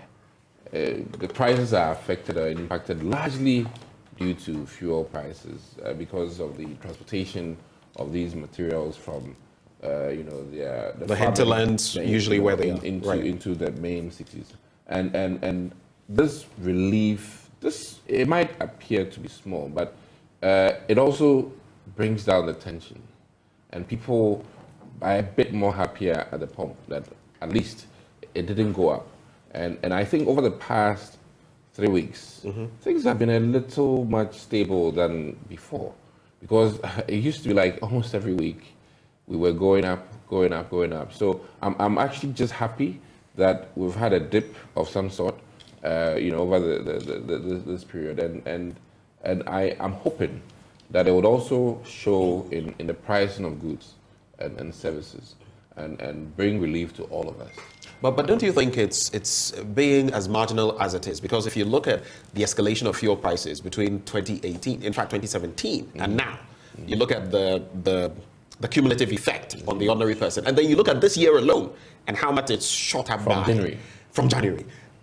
Do you expect to see any real change out there? Because people are saying that we need to see a lot more change for it to impact anything. It's true. But the thing is, I've been promoting a change in our own lifestyles. Right. Because there are certain things we can do something about individually, and more so than OPEC. We can't control oil prices from here. Right. And that is something we all have to come to terms with. And in as much as we've belabored government to reduce taxes and fees on fuel, government has so much it can do. Yeah. And we are also tied by the fact that government cannot also, as it is, provide subsidies, because government was doing a little bit of that and has been warned that, hey, you can't change or reduce fuel prices in your country by adjusting them with your own funds. And these are very important things that we all have to note. But the key thing is that, one, I think Ghana has to work heavily on refinery. And we have a refinery that's not refining anything. What I mean is, when I mean, the volumes that we refine in this country, we need to improve. And the way the world is going, self-reliance is very important. And who knows? I mean, today, wheat is a huge deal because of Ukraine. And at any point in time, we could be in a place where either transportation of fuel from source to Accra might be blocked by anything. I mean, anything can happen, and it's important that as a nation which runs on energy, we start really taking serious in terms of our developmental agenda. But in concluding, I must say that I'm always happy to have lights on, considering the times we're in. Right. Because it could be worse, where people have money to buy prepaid, but there's no light. Right. In recent times, we've had our own challenges. ECG has had its own challenges. Exactly. In some places, as of yesterday, there were long queues because... It's not as bad. Right. And I think that I'm a bit happier. So it's a balanced reaction. I really, and I will commend NAPO for that, in the sense, or energy for that, because if it becomes an addition to our issues, then we are in trouble. And restaurants will have issues, people lose jobs, waiters, cooks, and drivers who need to buy something quick to eat. It will impact. I do know some places, though, as I come to Murtala, I do know of certain places where the lights frequently go off, and I don't know what exactly It's sometimes it's a certain transformer neighborhoods issue, where you know. for months, yeah, every now and then you go there and the light is off for a whole day and all of that. Too much. Sometimes they need to buy, right, you know, or add on, right, and but in totality, by and I large, think we've had a very stable energy supply, and I think so fundamentally you disagree with those who say that if the president should resign, the vice president should resign, Ken Ofori-Atta should resign, and energy minister Dr. Matthew Opoku-Prempeh for superintending over this entire setup or superintending this entire, you know, energy crisis we are facing with the fuel prices, he should resign as well. Basically, you disagree with them. Just a quick yes or no. I disagree. You disagree. I mean, we cannot have a situation that's anarchy. I mean, where right. President, Vice President, Energy Minister. But there are constitutional means of satisfying that. I really the Speaker will take charge in 3 months, elections will be held and all of that. So it's nothing strange. Another huge break in governance, and it won't help us. It won't help us. It won't help us. Quick thoughts on that. Do you agree with him? I was surprised when he said we should be thanking my good friend Napo. He didn't see the need to thank President Mahama. We have stability in our energy supply because of the investment President Mahama had in the area of our energy. But I don't think he's necessarily saying that Mahama did nothing in that. I don't think that was a suggestion. I'm not suggesting that was a suggestion. I'm only surprised that he didn't thank President Mahama. So then we should then go back to Kufuor then? No, the reason why... Or Atta Mills? The reason why I'm raising this issue is that you are a journalist, a very fine journalist. This country, I have taken the pain to find out when we experienced doom so. Under the Fourth Republic, it seems to me that, in fact, even beyond the Fourth Republic, we used to experience doom so every 7 to 10 years. Right, there was a pattern, I agree. President Mahama decided, at the peril of his government or his party winning elections, to invest heavily in providing our energy needs. And mind you, all the challenges we had was the capacity. And I remember when the NPP came in opposition, they said a whole lot of things. You remember recently they celebrated the fact that we sell energy to our neighbors. You remember the Minister of Energy and then the Minister of Finance. I filed a question on the floor of Parliament in which I asked the Minister for Finance to tell the people of this country how much we have generated so far from the sales of energy, the so-called excess capacity to our neighbors since 2017. And on the floor, officially, his response was that we made about $140 million annually from the sales of energy to our neighbors. So if you multiply 140 from 2017, 18, 19, 20, 21, 22, 140 times 6. So if you have 100 times 6, it will give you 600. 600. 4 times 4 times 6 will 6. give you 24, 240, right? So that's about $840 million that we have generated so far. Right. That $840 million, perhaps if it wasn't in this economy, would have all been on our way to Togo or Tunisia. Because I've seen people who are considering leaving this country, packing bag and baggage. Really? It is no longer, oh yes. It isn't, the picture isn't all negative, is it? It's not only negative, it's terrible. It's terrible. Maybe they're going to visit family members. It's terrible. And that's so how do you react? At least there's been a decrement in the fuel prices. When you go to the fuel pump, you're going to pay less. About, if you use, is your car a diesel car or a petrol car? Diesel. You pay about 3 cedis less per litre. Is that not something you can celebrate? You see, the sad aspects of it is that we didn't even need to have such increases in fuel prices. We are now a net producer of crude. And I'm making this statement from the very statement which was made to Parliament by the Minister for Finance. If you read the 2020 financial statement and reporting on 2019, the Minister for Finance, Ken Ofori-Atta, stated that we sold crude about $2.8 billion. And then we spent $2.1 billion in buying refined. So what it means is that there was an excess of about $700 million. So we are now a net producer of crude. If you take the money we pay at the pump, 50% or more is as a result of taxes. 50% of more is as a result of taxes. The tax component on... Yes, constitute about 50%. No. A litre of fuel is now going for, let's say, what, 17, 18? No. Is that it? 22 cedis. No, you are talking of diesel. Diesel, yes, 22. Okay. So generally, it doesn't even matter. When you look at the fact that the tax component is around, the last time I checked, 2 cedis 70 pesos. That is just about maybe 11, 12%. It's not even up to 15%. No, if you go to the pump price, calculate it. It's more than I used to have. I have the figure. No, but it's OECD 70 pesos.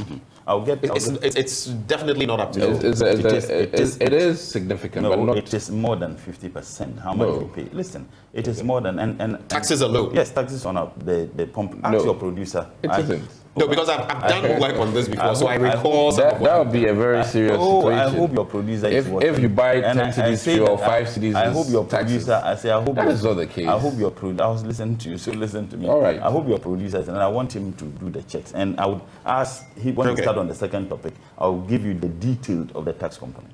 All right. In any case, according to Mutala. You know, he's been interjected. Go ahead. I mean, these are not. No, please. He's my very good friend. When the Minister for Foreign Affairs was fighting him in his constituency, I came to his defense. Carry on. The Minister for Foreign Affairs wanted to get this fine gentleman out of Parliament. This has nothing. And I said, I don't think. I think he brought this up before. We should avoid that today. Avoid one, but that's let's avoid this. I came to his defense today. He won't even allow me to speak. So the point I'm just making is that we, under President Mahama, a gallon of petrol was sold at 14 cents. This president and this government said he was incompetent. Today, we are paying more than that amount for a liter. For a liter. Now, if we are a net producer of crude now, and we are now making a lot of revenue as a result of jump in crude prices globally, we should be happy. Because the windfall, when crude prices rose up to $100, government of Ghana was making about $300 million profit. Now, what Nigeria did, Nigeria subsidized fuel prices for their citizens. Because when you're in extreme realities, you need extreme resolutions. The reason why you look for water and store it, people who have basins, they fetch some water, you keep some water. Is that not the case?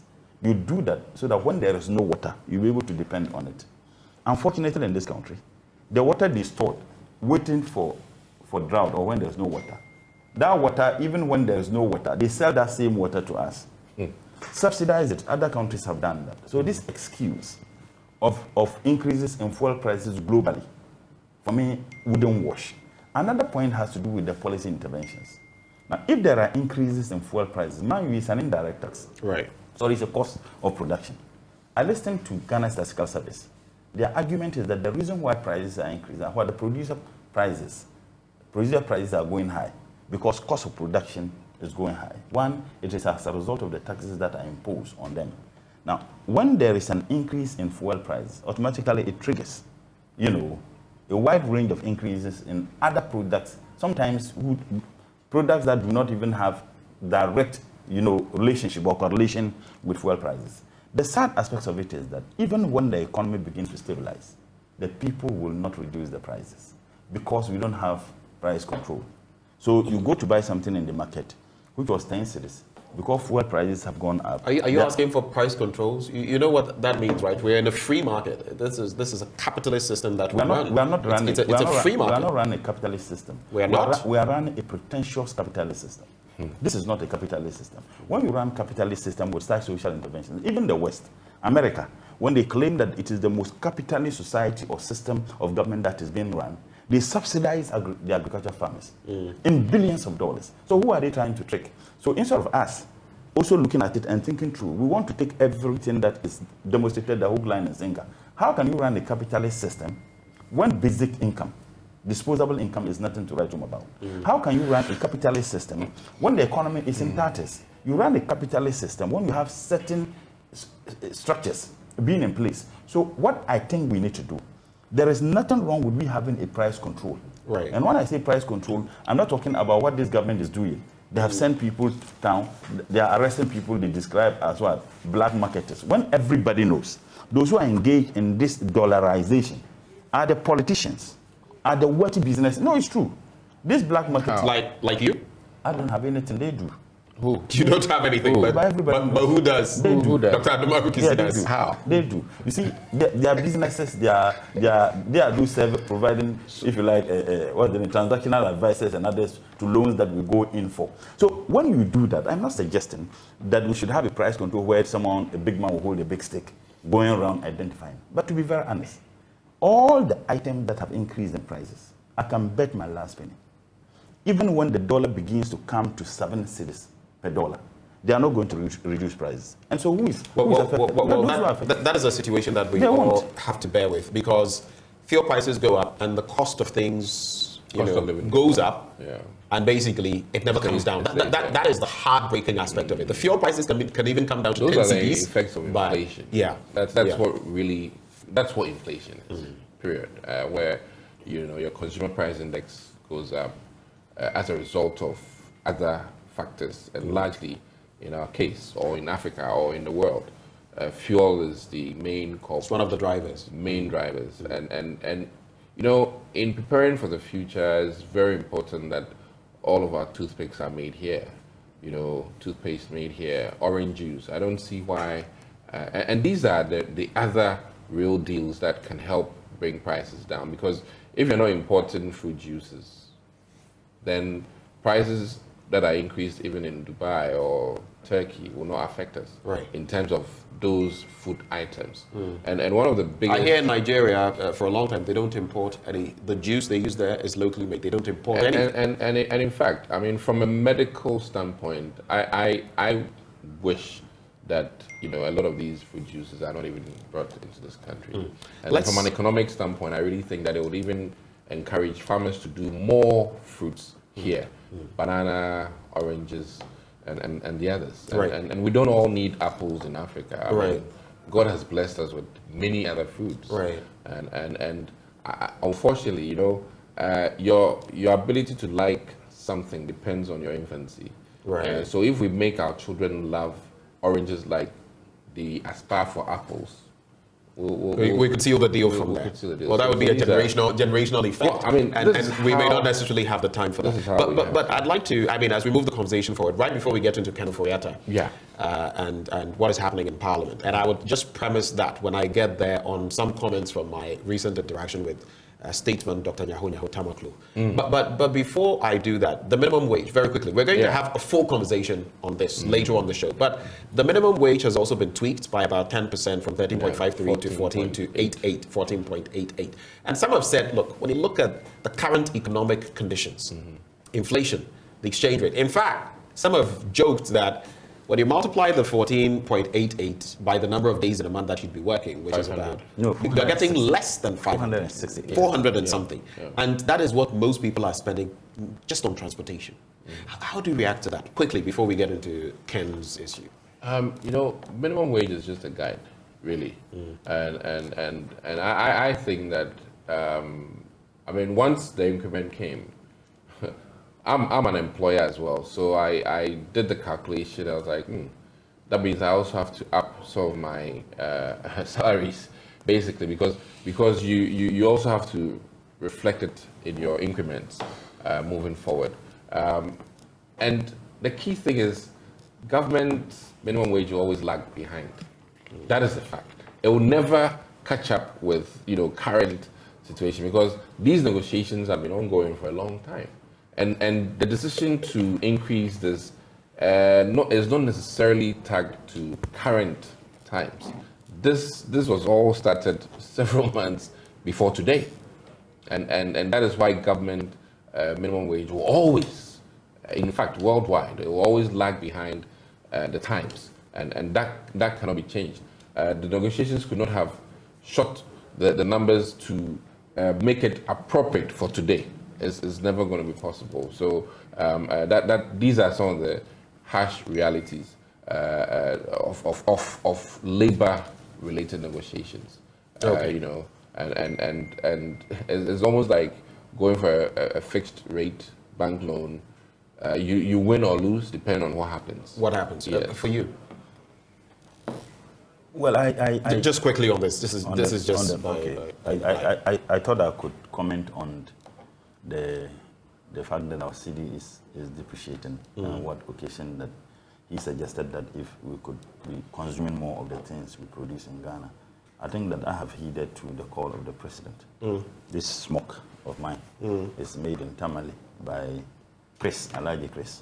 Okay. This hat is made in Tamale. Unfortunately, you guys are not heeding Tailors sew this too in Ghana. Yeah, but this one is not sewed in Ghana. So how do you know? I have a bit of a code that I adhere to on the show. Yes. And Monday to Thursday, you see me in something. On Friday, you see me in something. You do that every day. And when the current Minister for Trade, no one was the Minister for Trade, and he introduced the Friday wear, the Made in Ghana Friday.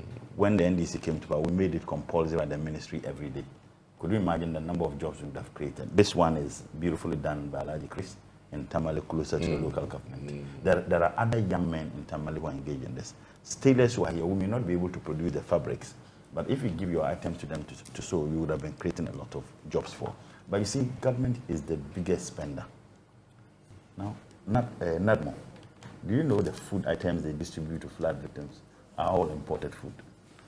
When we have do you have evidence of that? I was on a program. Sometimes they give out red oil. Are you saying all of that is? I'm saying I was on a program with their PR, and he admitted that it's true. Some of the food items they do.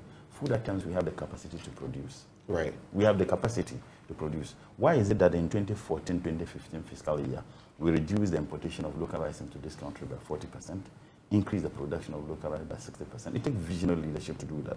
How come that in 2016, we're spending $500 million importing rice and poultry products into this country? And from 2017 till date, we spend over $2 billion.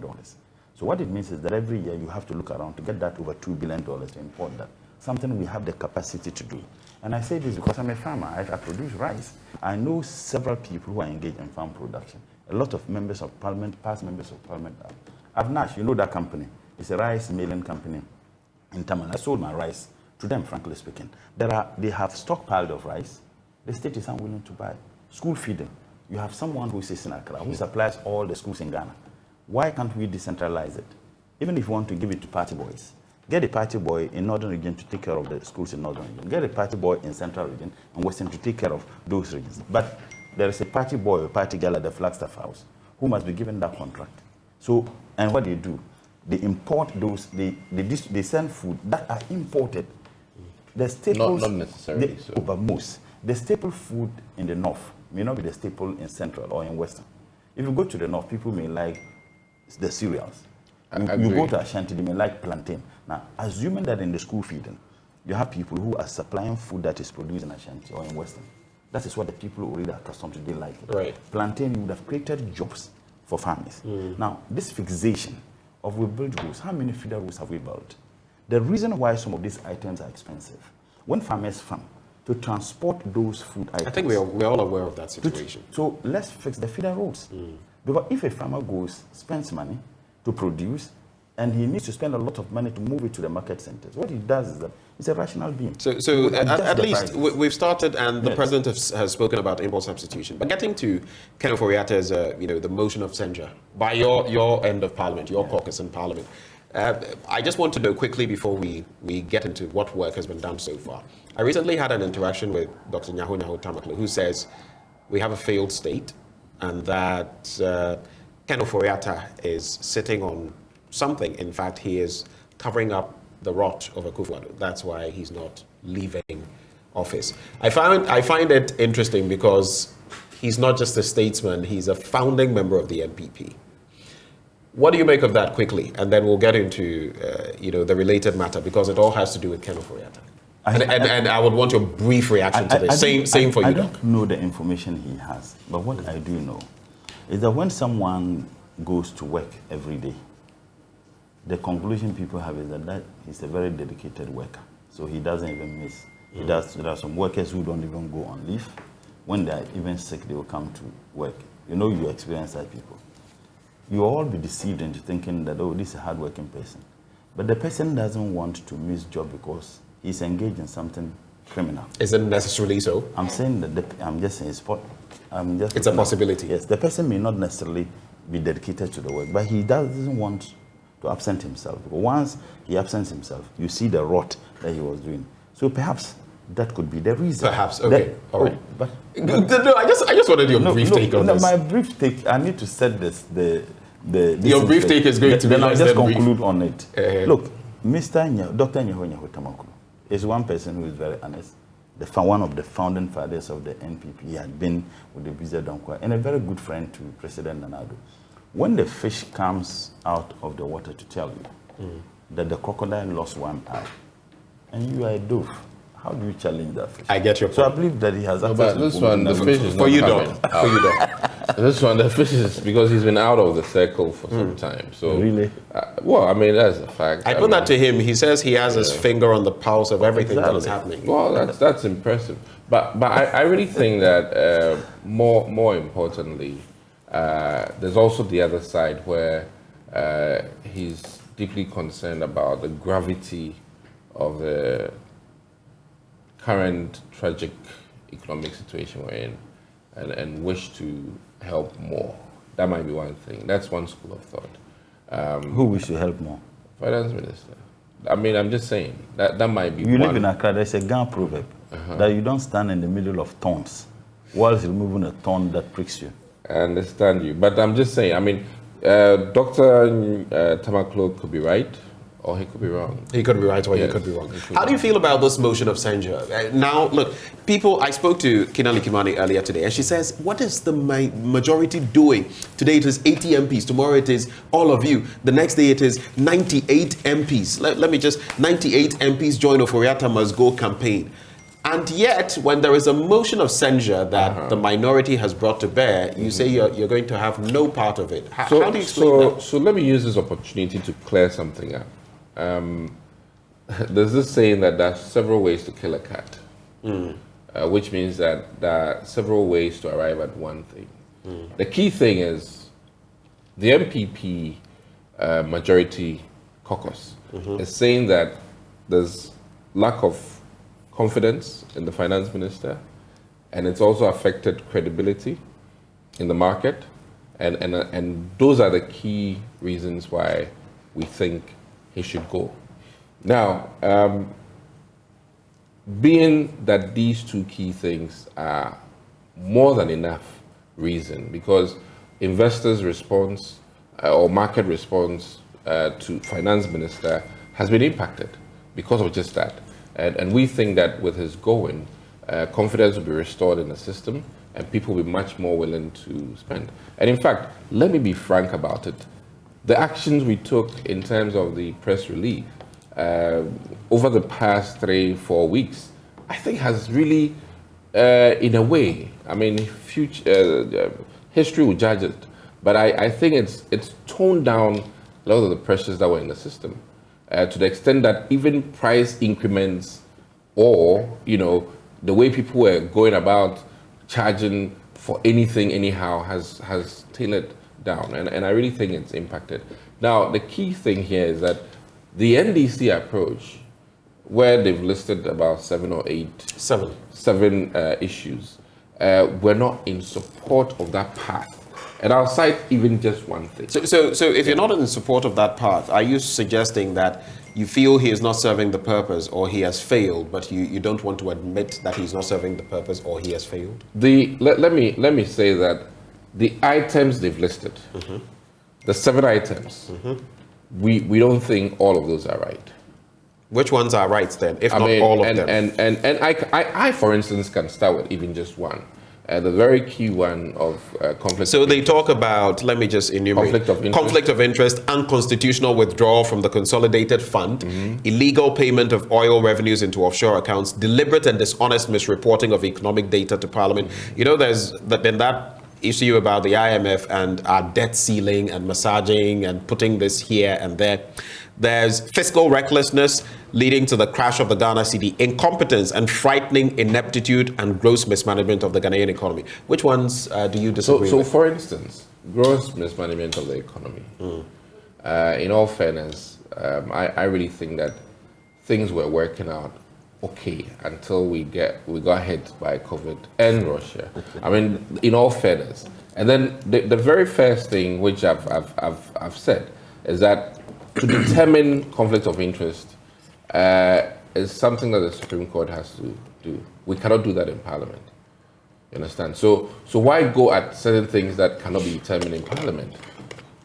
And that is one key thing. So it would have been better if they maybe would stick with some of the key things we are talking about, which is that credibility and then confidence in the finance minister And those are two things you can also use as part of your censorship.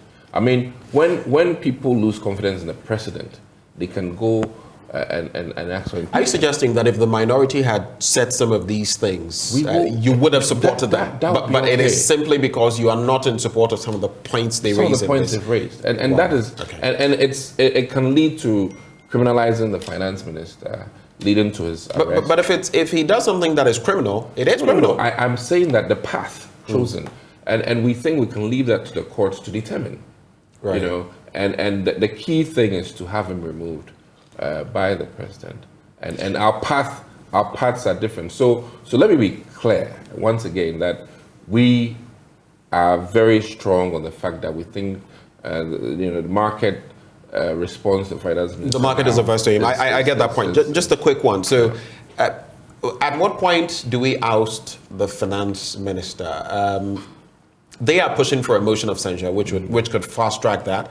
At this point, you say you're not going to be partaking in government business on the floor if certain things are not done. What exactly is your position? I've read different things, heard different things from different people. Let me be clear about one thing. The majority caucus is largely saying that the finance minister should not present the budget. Shouldn't present the budget. Shouldn't present. Should he oversee our IMF negotiations? In fact, we were under the impression, and let me be very clear, that the IMF negotiations, he was going to be part of it up to what was enough to help with the next 12 months of managing government business, not in beyond that. And our agreement with the president, we were under the impression that it was negotiation enough to complete 2023's budget. So your assumption when you met the president was erroneous? It's still the same, but unfortunately, and let me be very frank with you, some of the sound bites in the media is why we sound bites from whom? From your colleagues? Finance minister. Okay. You know, is why we then came out even more strongly that we think that he should step aside, you know, and allow somebody else to do the presentation, because then we're doing a downward thing, not an upward thing. So once we think that the market, and you know, everything is about signaling. Economics, big deal, signaling. Right. So if you're going off the scene or the curtains are closing, I mean, you shouldn't be the face of the budget for next year. Mutala, quickly. That is So they are saying they simply disagree with the points you raise. If you had adopted a different approach, they would have supported you. But you agree with them when they say we shall still achieve our ultimate goal. It's just about the route, and we don't support the route you're taking. So many ways to kill a cat. Well, I agree. There are so many ways to kill a cat. If you have a cat and you have a bulldozer, and you want to kill that cat with a broom, and someone comes with a bulldozer, why won't you aid the person to just use the bulldozer to run over the cat?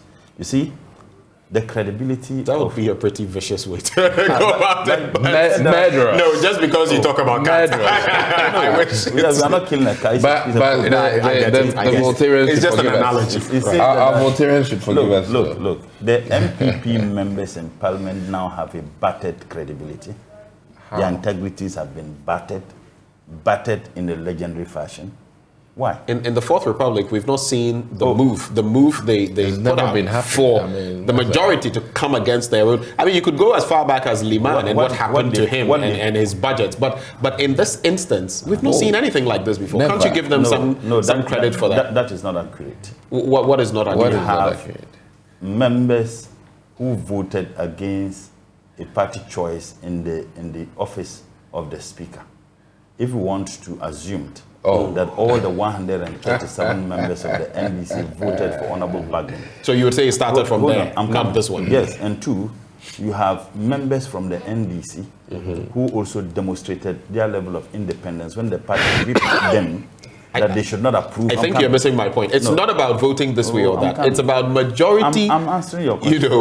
Members of Parliament going after their own minister like this. You are saying this because there's a long-held view that the whip system works, and that whatever decision that is taken by Parliament, it must be in line with their political party. Right. The NPP as a political party supports Ken Ofori-Atta to be in office. The executive arm of government, headed by someone who is in office on the ticket of the NPP, want the man to be in office. You have over 80 members of MPP who are saying that we want the man to go. And we think that we should praise them. Fine. But I'm saying that they're saying it's all of them. The majority leaders come out. It's all of them. I'm coming. We didn't need to even get there. I'm saying the elections of Honorable Bagman. It means that at least 2 members from the MPP disregarded the whip system and voted for him. And the approval of the ministers, it means that several members from the NDC disregarded the whip system, disregarded the NDC official position, and approved certain ministers. As public as what we've done. Oh, but it doesn't matter whether it's public or it's in the secret or in Nanado's bedroom. What matters is that you have some members of MPP, NDC, who went against the whip system. That's the point I want. But you see, what they did, I describe it as cartoon scenario reality. All the cartoon scenario reality. Why? Very briefly. Why do you describe it as that? In the Cartoon Network, everything is possible. A human being can enter into a bottle and get out, and the bottle is not broken. You can find an elephant entering through the eye of a needle. They did that and people praised them. But it's just a bubble. The credibility is gone. Why? Even after they insist we are going to push for this. We are still where we are. Please go ahead. Go ahead. You see, they did that and people praised them. We all praised them. We commended them. And I think that on your network, we commended the things they did. They demonstrated that, yes, they are now agreeing with us on the basis I'm sorry I have to interject, but he raises a crucial point when he says that, look, the route you're taking could criminalize what the finance minister has done. It could lead to certain repercussions that are not necessarily in favor of. You asked me a question and thinking that we should commend them for taking that decision they did. And I need to point out to you that it was a pretentious decision. They never meant it. Mind you, Honorable Haruna had indicated to Honorable Chairman Sabonsu a day before they held their press conference that we're going to move a motion of censure. But Chairman was not in support of the press conference. Honorable Haruna Idisu had indicated to them at Conclave, this is what I'm going to do. Now, when they heard we're going to do that, they quickly had the press conference. You remember on this program, I was with Honorable Eugene, and I said that I wanted to raise an issue that they did that because we had indicated we were going to move a motion of censure. I said, no, we had planned this already.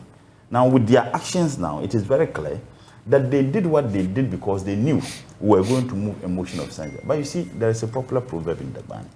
You've become very fond of proverbs nowadays. Well, are you learning from ABF? In the northern homes, right? We are brought up with proverbs. ABF saying he is at a different level. I mean, he is at a PhD. Yes. So every northerner in our homes, the day-to-day communication comes with proverbs. There's a popular proverb. There is a particular community called Tunaya. And let me put it, they have a particular fruit that people crave for. Now you are craving for that fruit, and suddenly they sent you to that community. But you'll be laughing and smiling, but that's what you are craving for. And the only way for the fruit, not the community. You are craving for that fruit, and that fruit is found only in that community. And suddenly they sent you to that community, but you'll be happy because you get what you are craving for. You wanted to get the man out. We are having one of the easiest way of getting him out.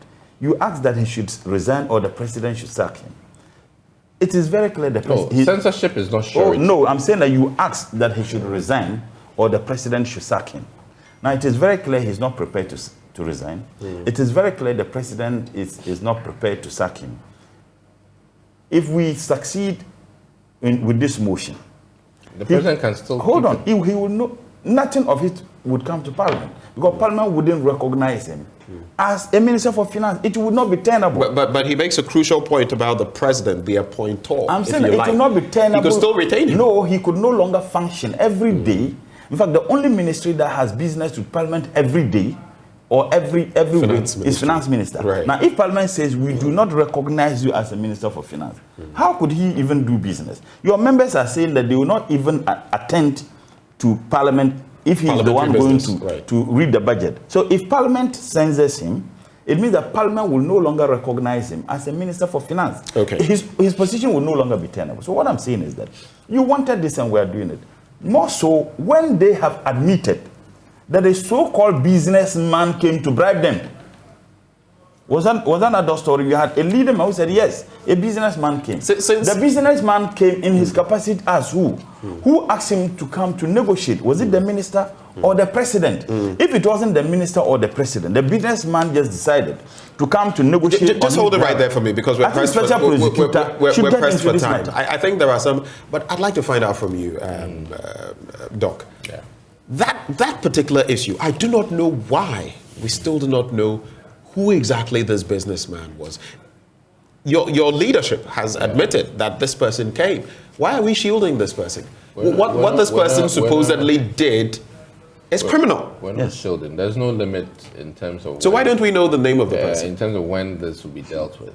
I mean, you know, so our preoccupation now is to finish with finance minister. The other thing... Are you saying with time we're going to know who this businessman was and likely get to the bottom of who sent him to do this? Well, I mean, and you know, we're trying to be very careful in prioritizing what our needs are. Well, that one isn't a priority. And our biggest priority attempted now, bribe is not a priority. Really, no. I'm not saying it isn't. You know, but my key thing is that we do not want to be derailed. You know, and we do not want to make this a red herring. Where exposing this businessman will derail what you're doing. I mean, it's a whole different topic. Whole different. Our main focus, and the key thing is that, listen, in all fairness, it's not even clear if it was, you know, bribery.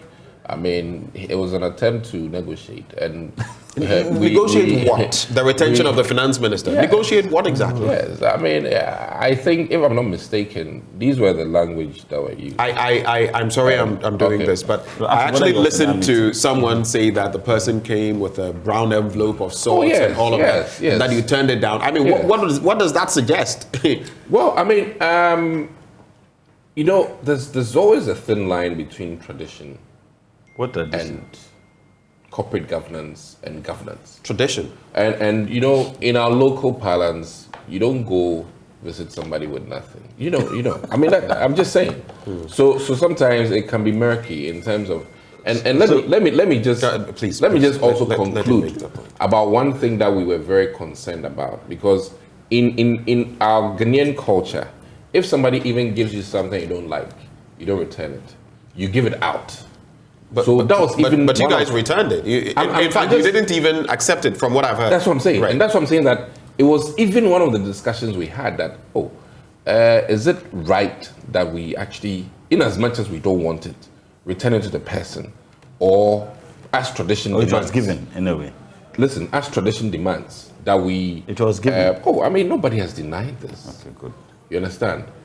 And as tradition demands that we collect and then just give it out to somebody. You understand? I mean, that's what we do. If I give you this batakari and you don't like it, you don't give it to me. No, you don't give me batakari to influence me on a matter that I'm just making bribery. A key point. So it's an admission that when I give you a gift actually, and you don't like me, in our tradition, you don't necessarily give it back to me. You dash it out.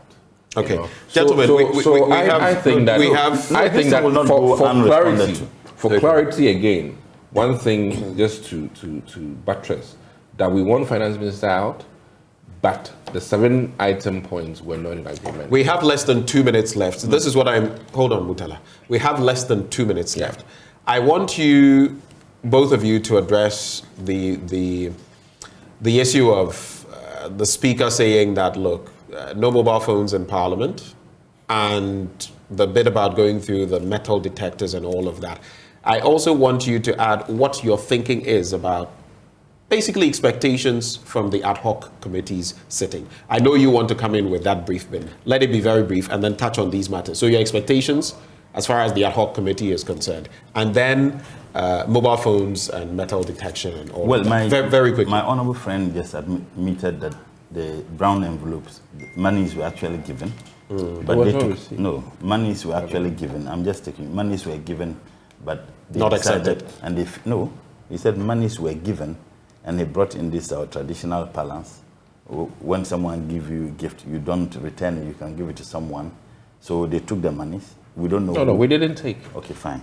I was very clear about that. Okay, fantastic. That was one of the discussions. Did they give money? That was it appropriate per our tradition? Did he give them to return or to just still make our how do you return something you haven't collected? No, I mean it was brought and it was either you take or you don't. So did you and take we it? Said, no, So it wasn't accepted in the first place. So there was an attempted bribe. The special prosecutor should be interested in this.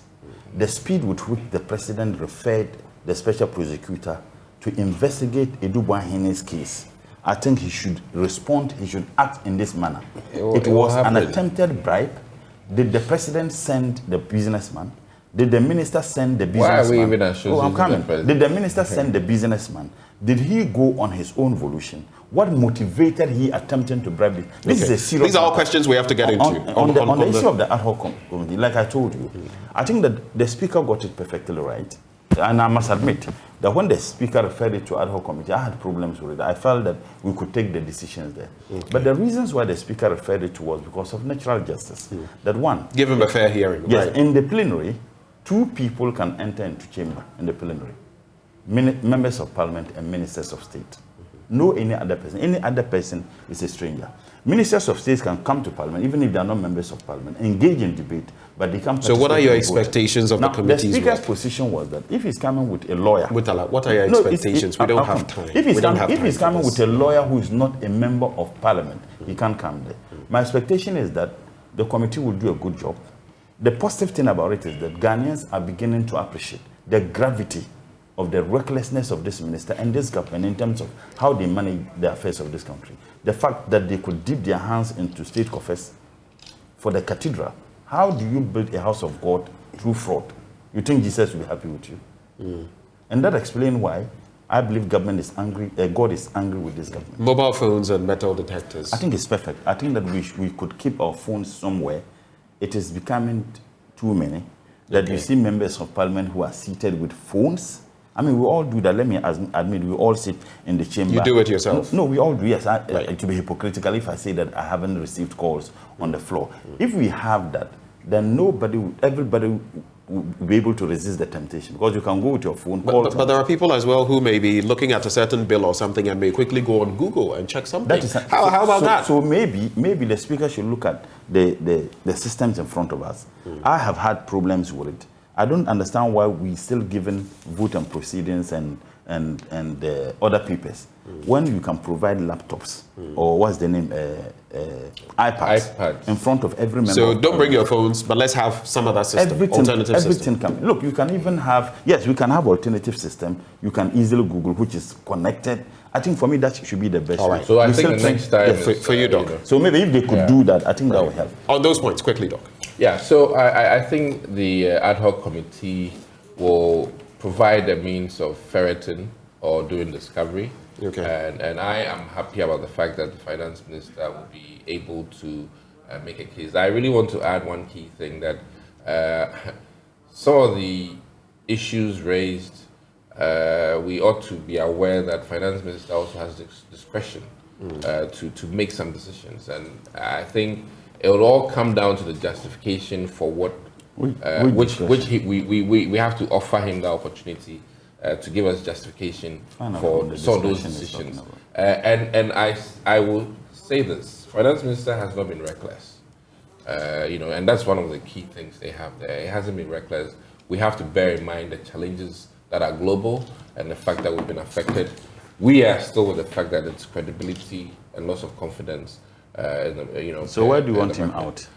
Those are the 2 key things. But that means he's been reckless. That's why the credibility has been questioned. Okay. No. All right. And then with regards to cell phones, I'm troubled by it because sometimes constituents have real emergencies and they have to reach us.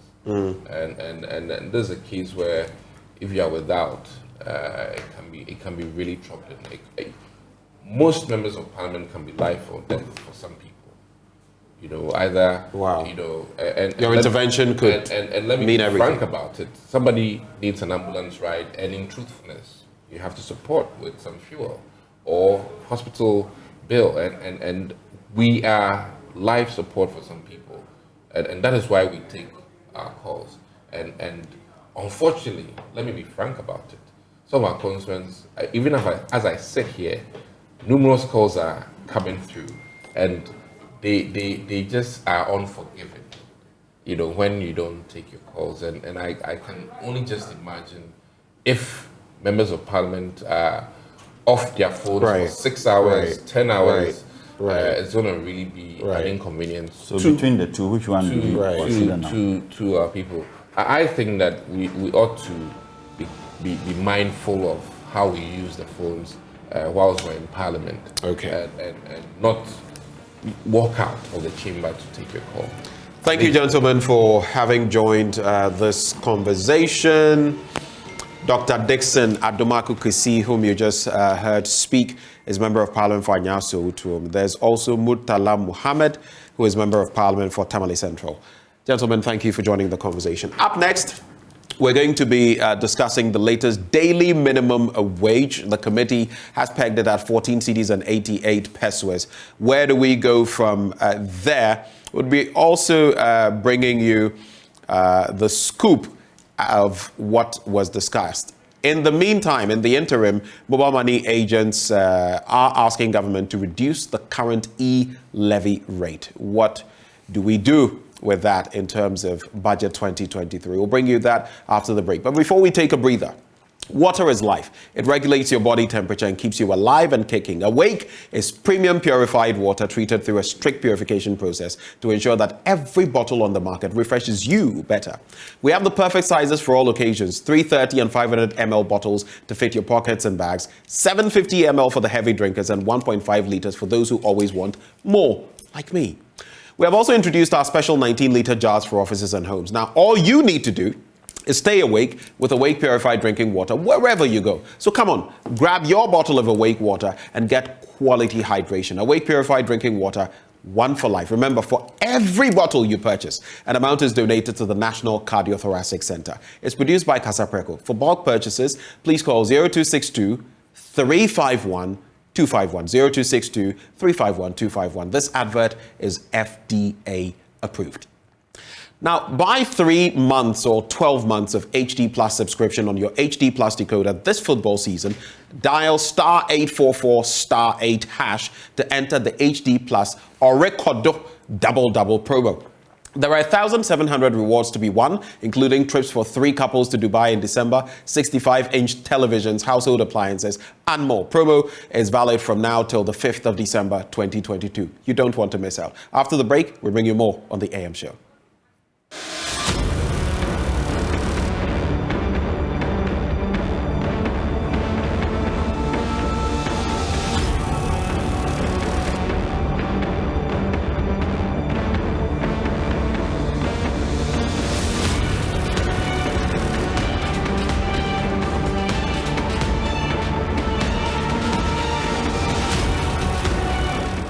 Hello, good morning to you. Thank you so much for staying here on the AM show. I'm Bernice Abubedu-Lansa. As you may be aware, the national daily minimum wage has been increased to 14 cedis, 88 pesos, and this was announced by the National Tripartite Committee in line with Section 113 Clause 1A of the Labour Act 2003 Act 651. Now, this will take effect from the 1st of January 2023. Now, here's what we'd like to do here. My colleague Kofi Eje with our research desk is standing by, and he'll be taking us through the various increases over the next 5 years. We'll also have discussions with a rep from the TUC on what exactly went into the discussions and the final arrival on this particular figure as our national daily minimum wage. Mr. Ken Chinibwa-Kodia will be joining us via Zoom. He is Vice Chair of the Trades Union Congress. So while I get my colleague to join us shortly, let me just let you in on details of that communique by the National Tripartite Committee. And it says that in determining the 2023 national daily minimum wage, which translates into 14.88, the NTC, that's the National Tripartite Committee, took into account the current economic challenges, the cost of living, sustainability of business, and desirability of attaining a higher level of employment, as well as the need for rapid restoration of macroeconomic stability. So Kofi Ajay is ready for us. Hello, Kofi. Great to have you here once again. Just run us through what you've been able to determine. We know that in nominal terms, this is an increase of about, what, 1 cedi? 1 cedi, 35 pesos. So you're right. Now the minimum wage is 14 cedis, 88 pesos, almost 15 cedis. But there's something special in terms of this new minimum wage. It simply means that if you look at this 14 cedis, 88 pesos, workers will be getting this increase, which is 10 pesos, and also a 15% COLA. So whilst you get your daily minimum wage increasing, you also be cushioned by, you know, this 15% COLA next year. But we've been tracking the data, what has been Ghana's minimum wage right from 2012 to 2022. What has been the trajectory in terms of the minimum wage. So 2012, if you were a worker, your daily minimum wage was around 4 cedis, 48 pesos.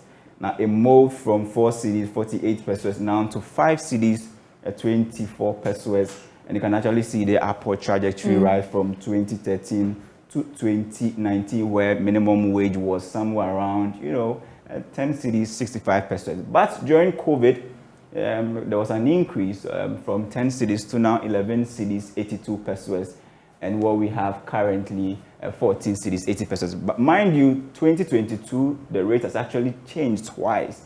We first had the first one, which was around, you know, 13 cedis, 53 pesos, and currently we are having, you know, 14 cedis, 88. It tells you that, you know, with the current economic, you know, crisis we are facing, has actually forced government to, you know, do an upward adjustment of minimum wage twice this year, from, you know, first one being 13 cedis, 63 pesos, and 14 cedis, 88. Right, Kofi Ajay, but I think it's important to mention that this will take effect on the 1st of January 2023, technically. But the announcement alone tells you something, of course, and from what I read, we are being told that they took into account the current economic challenges. Absolutely. But Kofi, we've seen an upward trend, yes, but the real deal is whether your standard of living and the percentage of increase really tally. You've got more to share with us. So if you look at how much a Ghanaian earns every month, so assuming you are earning 3,000 cedis a month, last time we did the analysis,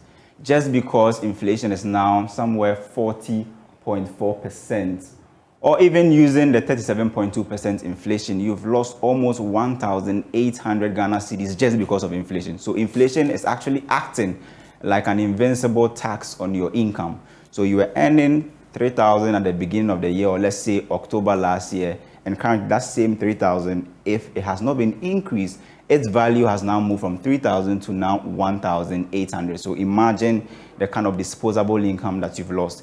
Mind you that producer price index, or the cost of producer inflation, has now moved from 40 to now 65.2. Inflation is now 40.2. So consumers are actually going through a lot. But if you look at the average Ghanaian, you will need about, let's say, 50 cedis a day to survive.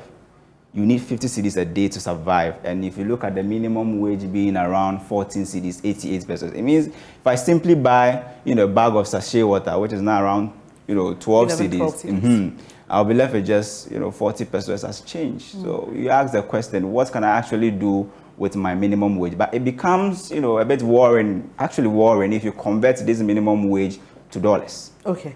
So if you look at the minimum wage, which is now 14 cedis, 80 pesos, if I, to be diplomatic, and I use the Bank of Ghana interbank rate of, let's say, 13 cedis, that means the minimum wage is around $1 and some 13 cents.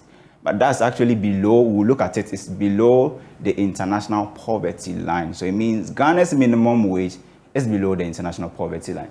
But we've been tracking how much government has been adding to the minimum wage right from 2013 to 2012. So the last time we had anything around 10% was in 2020 itself, when COVID struck, where minimum wage was increased by 10.57%.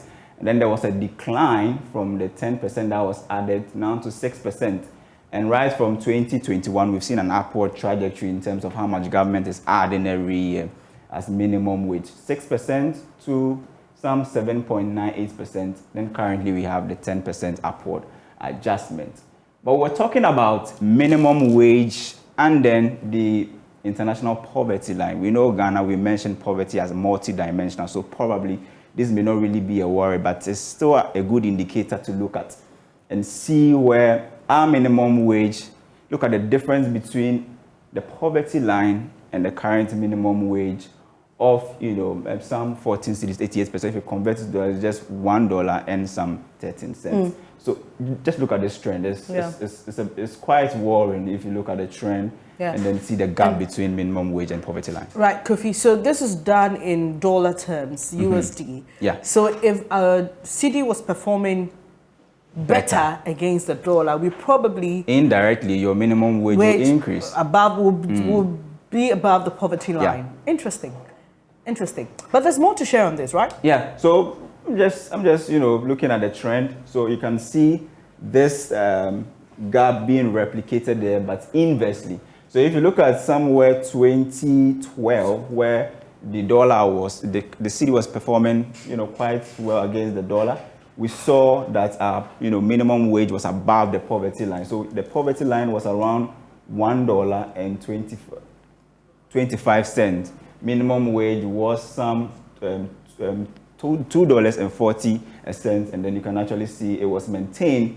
But right from there, we've seen Ghana's minimum wage, declining from, the same $2.40 to some, $1.9, and then you see the, fluctuations from 2014 right to 2020. I'm just looking at the representation of the data, and it's such a sharp decline. Looking from 2021 downwards, and one would just wonder what exactly. I mean, we all know what happened in 2020, going up to 20 with COVID and all, but it's just not good, when you have to translate this into the real lives of people. Absolutely.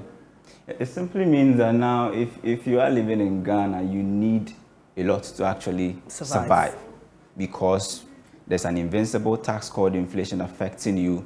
Producers, cost of production have increased, literally affecting inflation, and your salary has not been increased, but day in and day out, you see prices of food items going up. If you look at diesel and petrol, for instance, barring the change that actually occurred yesterday, diesel are actually gone up by more than 255%. Petrol up by 111%.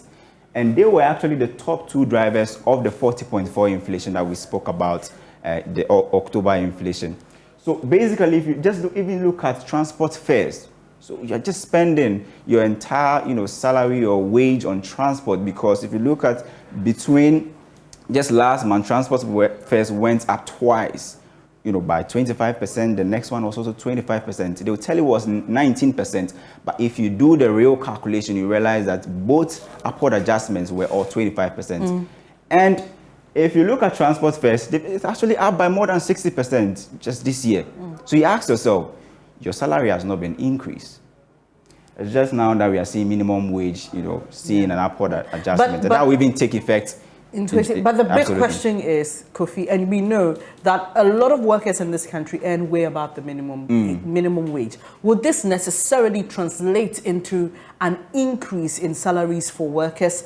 I've got the Vice Chairman of the Trades Union Congress, Agrokovia, and I'm going to be having that interaction with him. But I'll leave you to do something first. I'll come back to you for that. First off, let's just calculate if an employer decides to give the basic minimum wage for 20 working days, how much is somebody going to earn as against the needed amount to survive in this country? And we'll do that. So it's not that much, somewhere around 460 cedis. Okay. We'll come back to analyze We'll come back to analyze that. Let me welcome Mr. Akodia to the program. Good morning, sir. Thanks for your time. So you are representing TUC, and in the tripartite committee, TUC represents organized labor.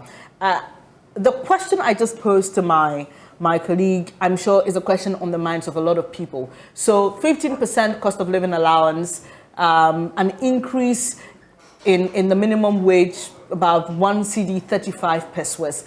Does this necessarily translate into an increase in salaries of workers? Thank you very much. and a good morning to our viewers and listeners.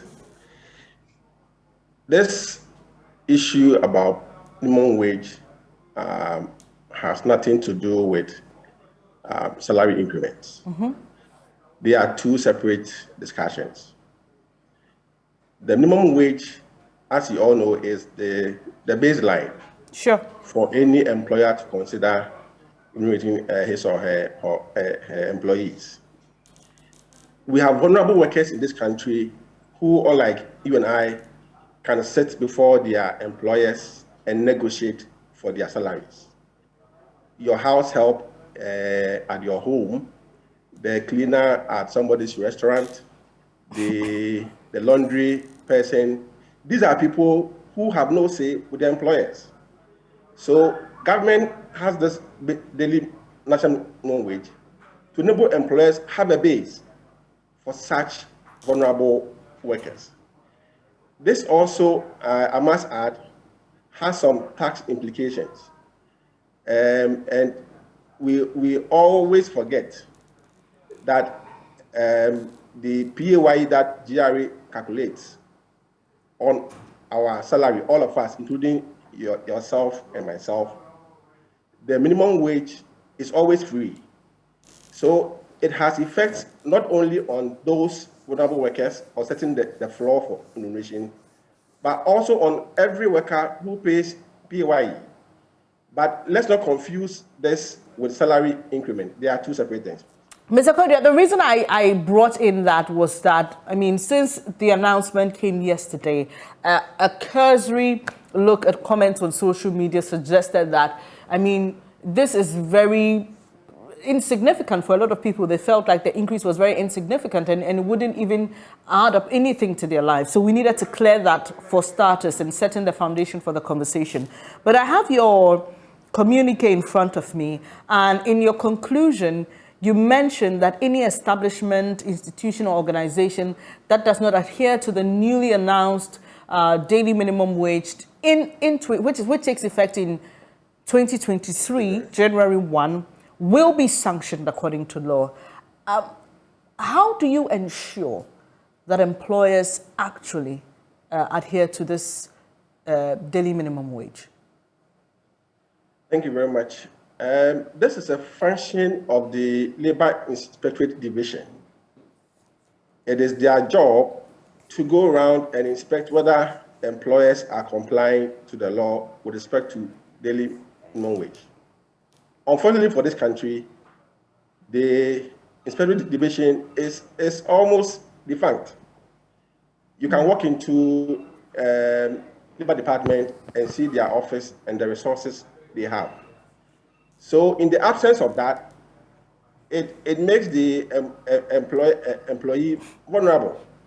But if the state can ensure and retool the Labor Department and get them to do what they have to do, i.e. inspect, go around and inspect and check whether the law is being upheld, I'm sure we can make progress in getting employers to comply to this law. So in other words, until we have the inspectorate fully functioning, this is likely going to be an empty threat?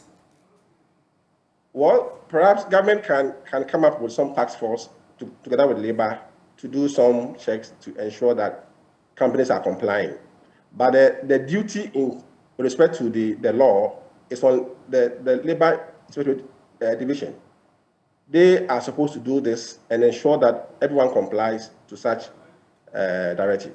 Right. In your earlier response, when you were talking about vulnerable workers, you gave examples like cleaners and domestic helps and all that. I see here that we have establishment, institutions, and organizations, but we know individuals employ people like these. They're not included here. Is that to suggest that they're exempt? And if not, why were they not included in people that will be people that must ensure that they adhere to the daily minimum wage? Okay.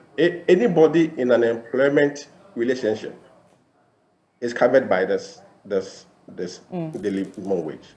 So it could be yourself with your few employers as a self-employed person. That your employers therein are covered. So anybody in an employment relationship in this country is covered by this. Right. We take some of these things for, I admit that, and whatever increment that has come has no bearing with reality. But the fact is that we also have some workers whose incomes, not a lot though, a few of them in this country, are also being determined or varied as and when by employers. Mm-hmm. And we can find this mainly in our domestic settings. When you bring somebody from your village to be your house help in your house, and then you decide that because you are feeding him or hosting him, you pay him 200 cedis or 100 cedis. These are not right. So there are a class of workers who really need this floor to enhance. But I must admit that those are in the minority in this country. Right. I'm happy that you mentioned that this increase for some may not necessarily have a bearing on what happens in real life. In fact, the Deputy Minister for Employment has said that the increase could have been higher, but unfortunately, due to the situation that we find ourselves in as a country and all the parties involved, i.e. employers, including government, which also employees and all that, we need to find a fine balance. Now, you say that you consider the current economic challenges, the cost of living, but the big question is, will anybody, whether a house help, a cleaner, who is realistically going to be a beneficiary of this increase, going to see any significant change in their life? Couldn't we have gone a little higher with our daily minimum wage for 2023? I am for something higher, obviously, especially looking at what the economy has become lately. Negotiation, for me, comes in three folds. The ability to pay from the employer or the government is one. Then the reasonability of what the employee is also asking also comes into play. And then we negotiate in good faith. In this instance, I must add that the reasonability of the employee in real terms should have been much, much more than what has been agreed on. Your colleague just outlined and enumerated the increments in almost everything and the rates. These are over 100%. So if you want to look at what is a real income or the floor for any employee in this country, and you even do the 50 cedis per day, you are going to about 1,003 something as minimum wage. Then it comes to the ability to pay by the employer. And that is where the tussle is. I agree, and I am for the employee that the 401 as will take effect January would not be close to enough to sustain any reasonable employee in this country. Mr. Kodia, so why didn't you push for this? And if you did push for this during the negotiations, what reasons were you giving for not government or the other parties not being able to agree on a higher quote? Right. So from 365 daily minimum wage down, as it stands now, obviously a reasonable daily minimum wage in these hard times should be about 50 cedis a day. But you can also admit that the employers, not government per se, but employers, are also facing the same economic hardship. I'm not here to speak for them. Sure. But you were all part of the negotiations. Yes, I want to be fair in the discussion. The hardship is both on the employer and the employee. So you find a common stand where you are sure that you can have a win-win for both parties. I believe that we have to look at the discussion in a broader sense than just the daily minimum wage. My sister, if you increase the minimum wage by even up to 50 cedis, and we don't check what is eroding the income, in no time it becomes useless. What has transpired over the year, from late last year to now, is unacceptable. Any income you have is eroded, whether minimum wage or your actual salary is eroded. And to what extent can you restore it? Our job as union leaders is to at least restore the value of the wage for the employee, if we cannot even add to it.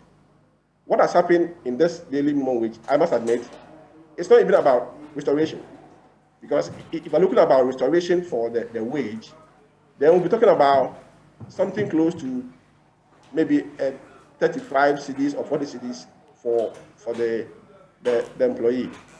But it comes to negotiations, you consider wider things than what you think should be the reality.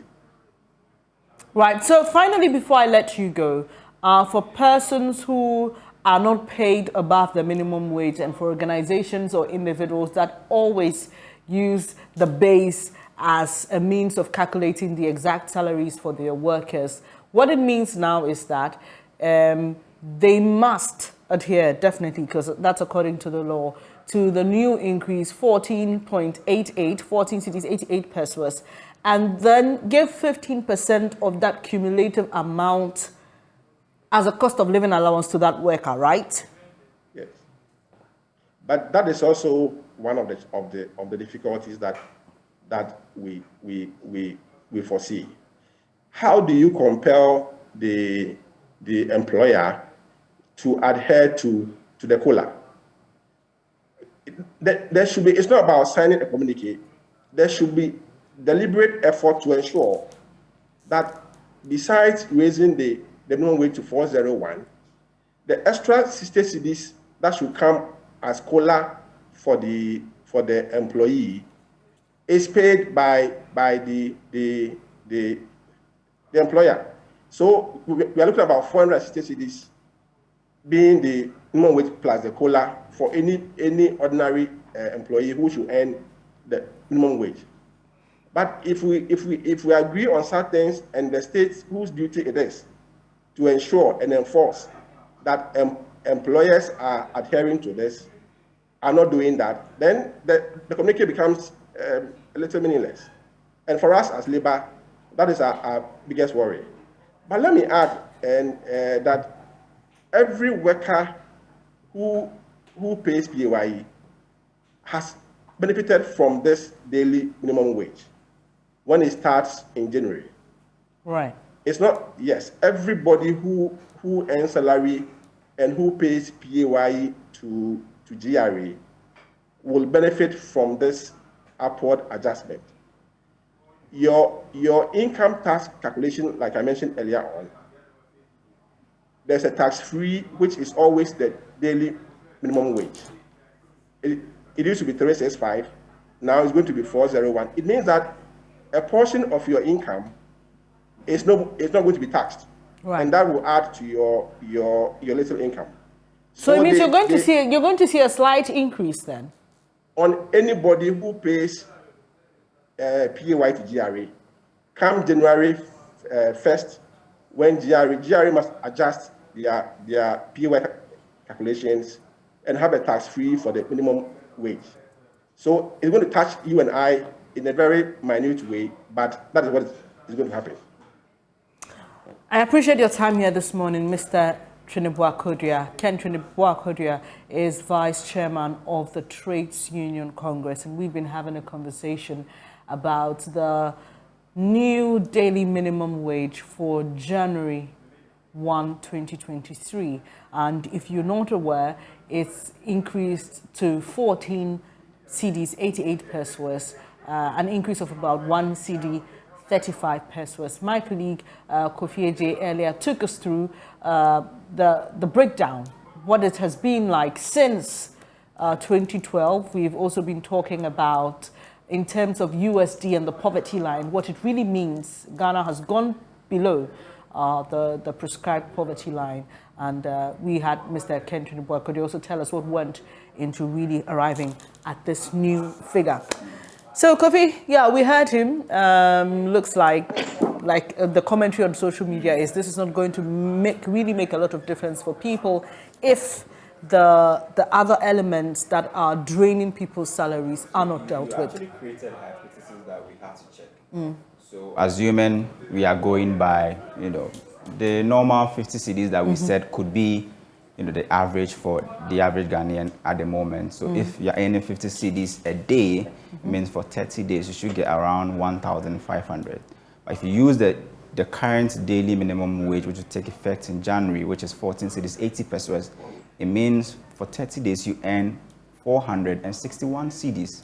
If you do the math, it means, someone living in Ghana will need an additional, let's say, like 1,000 cedis for that person to be able to offset the kind of change between the 14 cedis, 80 pesos, and the 50 cedis that we think that should be the daily minimum wage. But we've been checking this as well. What has been the impact of inflation on the salaries of workers in Ghana? This is actually our own calculations. We did not even use the current 40.4 inflation rate. We used the 37.2% inflation rate.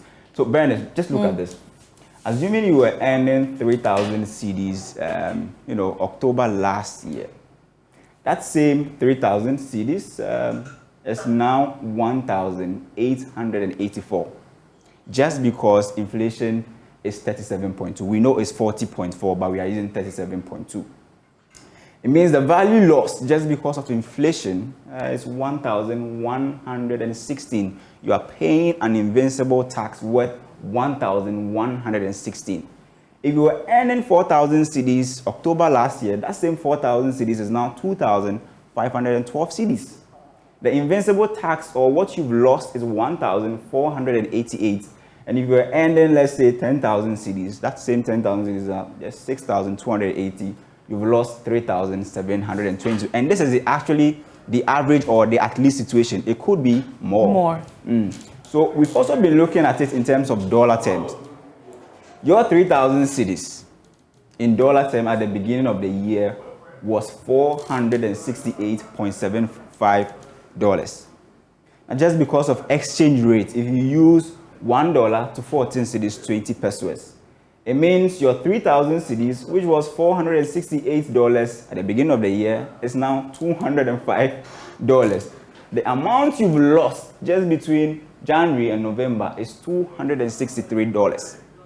If you're earning 4,000 cedis, it was worth $625. Now $275. Amount losses at $351. So if you go through all these figures and then you look at the 14.88 daily minimum wage that has actually been, let's say, recommended and it will take effect in January, then you ask yourself, how will consumers or how will the ordinary Ghanaian actually fare the following or next year if you look at all these effects, the effects of invincible tax, and then also exchange rates or minimum wage? And something that just occurred to me is the IMF has warned that many countries will experience something similar to a recession in 2023.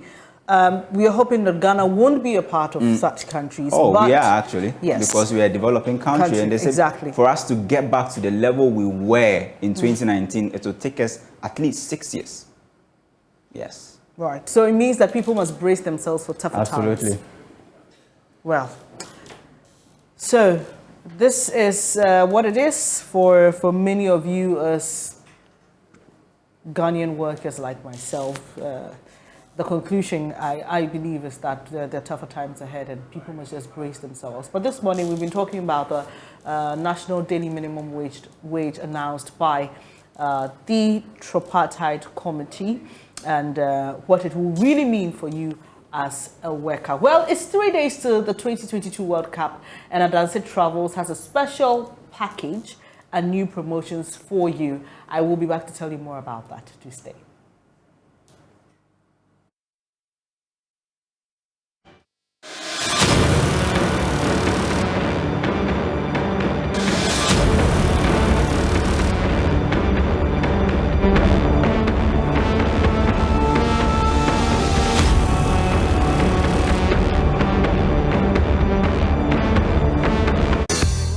Sam, 30 minutes to the top of the hour. Thank you so much for staying on the AM show. It's 3 days to the World Cup, yes. And it's getting exciting because once again, Ghana Black Stars is featuring in the biggest football festival of the world. Well, Adanse Travels is helping you get to Qatar to watch the games. And if you are a regular viewer of the show, you know we had them earlier and they run us through all the packages that are available. Today, once again, I've been joined by Johnson Yachuk's General Manager at Adanse Travels and Richard Ni Odoi, Marketing Manager at Adanse Travels. Great to have you here. Let me start with you, Johnson. What new information do you have for us? So you remember we were here some time ago to present our packages, and the update we have is that we had 2 packages, one going straight into Doha and one would be based in Dubai and move from Dubai to Doha. So the Doha part is it's outsold. Yes, it's outsold. Wow. Yes, I like your surprise. It's outsold, and we have limited seats on the Dubai part, so that's why we have seats.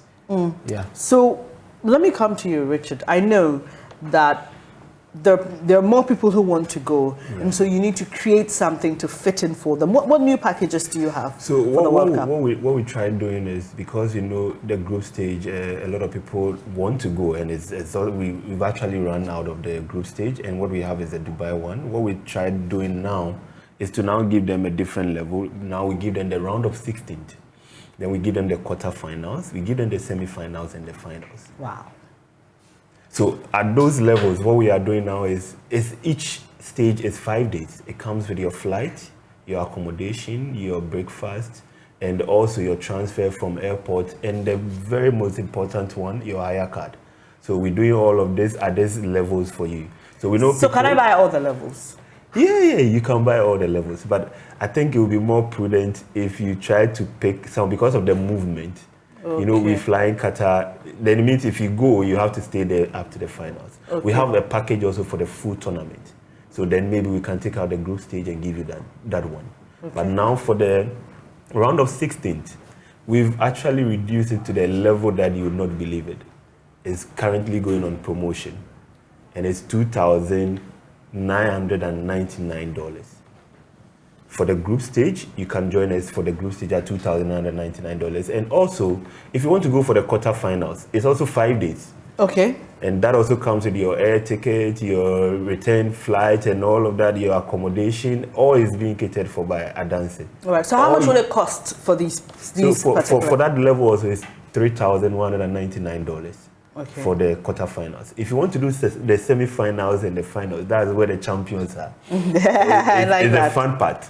Okay. You just pay $3,499 for that stage. And it's all inclusive? It's all inclusive. All you do is you just wait, carry your bag, the date is up, you meet us at the airport, and voila, we are gone. I remember, Johnson, when you came here the last time, there were those who...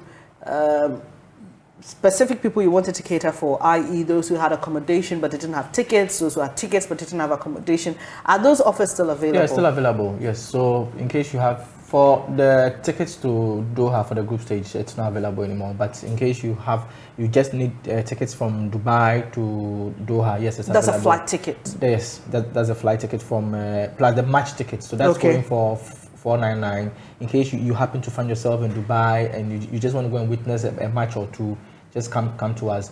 If you have your own ticket to Doha and you want accommodation, it's $550, just accommodation for a day. And trust me, that's very good, because accommodation... $550 for a day? For and a night in Doha. Okay. Because a night in Doha now is going for about $3,000, $4,000, and it's $550. 4-star. In fact, I saw a certain photo on social media of a village, right, yes. Where people were going to come to the World Cup, were going to stay, and I was like, wow. Yes. I mean, people have to pay that much for this small space, and it's a tent city, and it's going for almost about $350. But you are not offering that? No, we are not offering that. We are giving you a 4-star hotel, Al Mansour Park-In, in Doha for $550 a night in Doha. So you get to have all the amenities with the swimming pool and everything, not these tents here and you get cramped in and all. You see, I'm smiling because ours is in the city center. Okay. It's just 15 minutes, and the maximum is 20 minutes to most of the major stadiums that we have. And the fun part is we get to give you all the Ghanaian things you are looking for. Because we are going to actually be with Ghanaians, and it's going to be fun. Interesting. So how do people contact you? How do they take advantage of these packages? So they call us on this number, 059 38 50079. I'll take that again. Right. 059 38 50079. Or when they call this and is engaged, you can call this second number, 0243 606648. 0243 606648.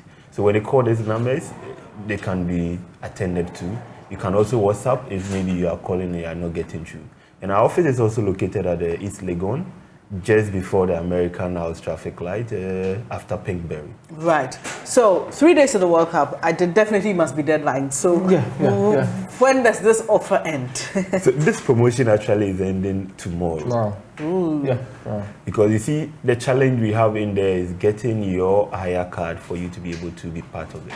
So we want them to rush for it and get it, because after tomorrow, when the weekend goes off, the $2,999 goes to $3,500. Ooh, all right. So there you have it. I mean, I don't know what you're waiting for. If you want to go to Qatar to watch the World Cup and cheer the Black Stars on, because they need all the support. They need all the support, guys. So if you want to be part of this, just contact Adanse Travels. And as always, trust me, Adanse has the best to offer when it comes to travel advice, when it comes to helping you get the best hotels and best deals outside this country. You know, Adanse Travels is the place to go. Thank you once again. You're welcome. Johnson Yao Chooks is General Manager at Adanse Travels, and Richard Odoy is Marketing Manager at Adanse Travels. Well, when we come back after this short breather, Mapito CBD joins me and we get interactive. Do stay.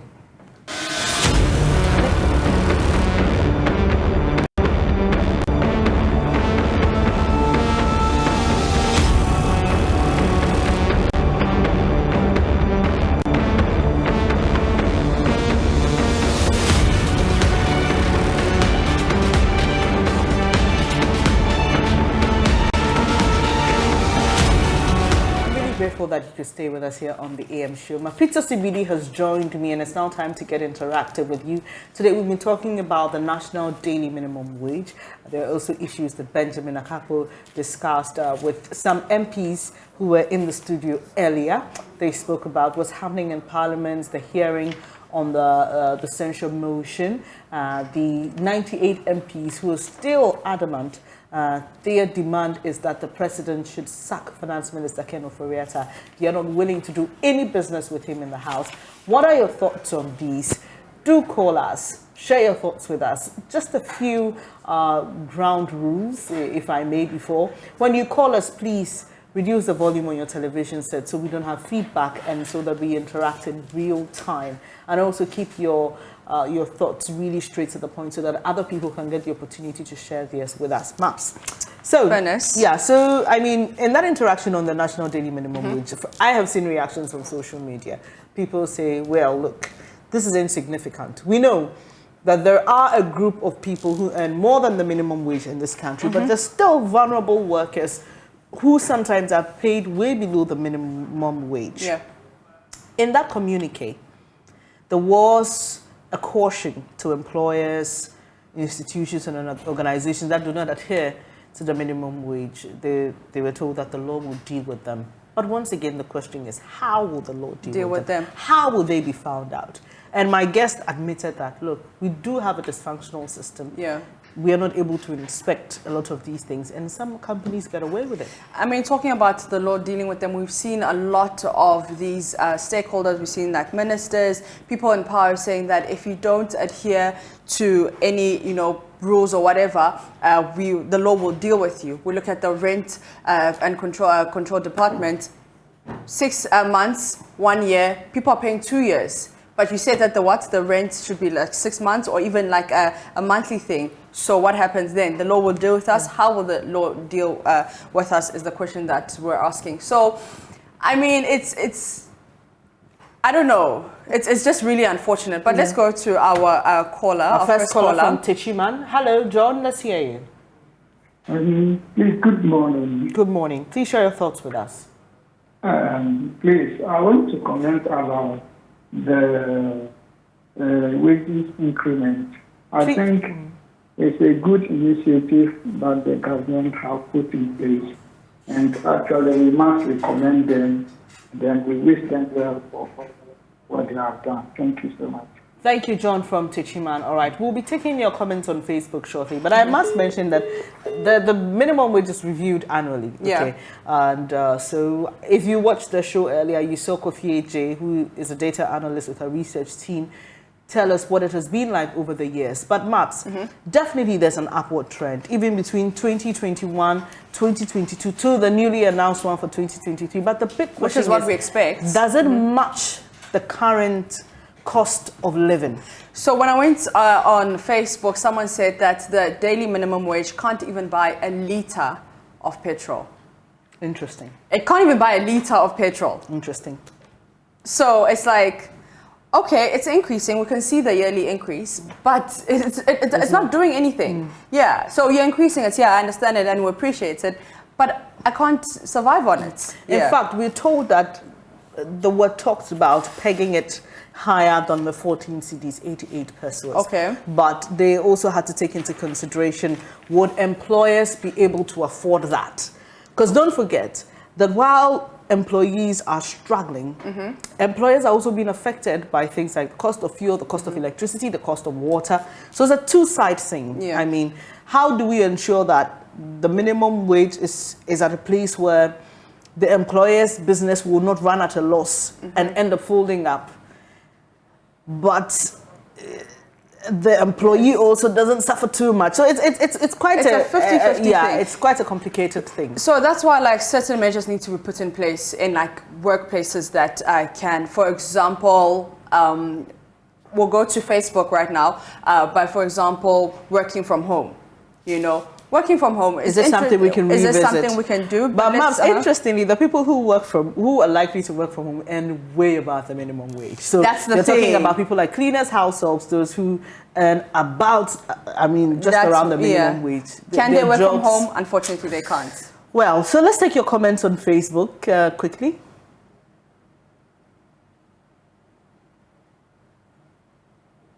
Let's go to Yabo Wisdom, who's asking, why is that minimum wage is well known, but maximum wage is always hidden? There's never a thing as maximum wage. Just as long as a company can afford to pay for your services, yes.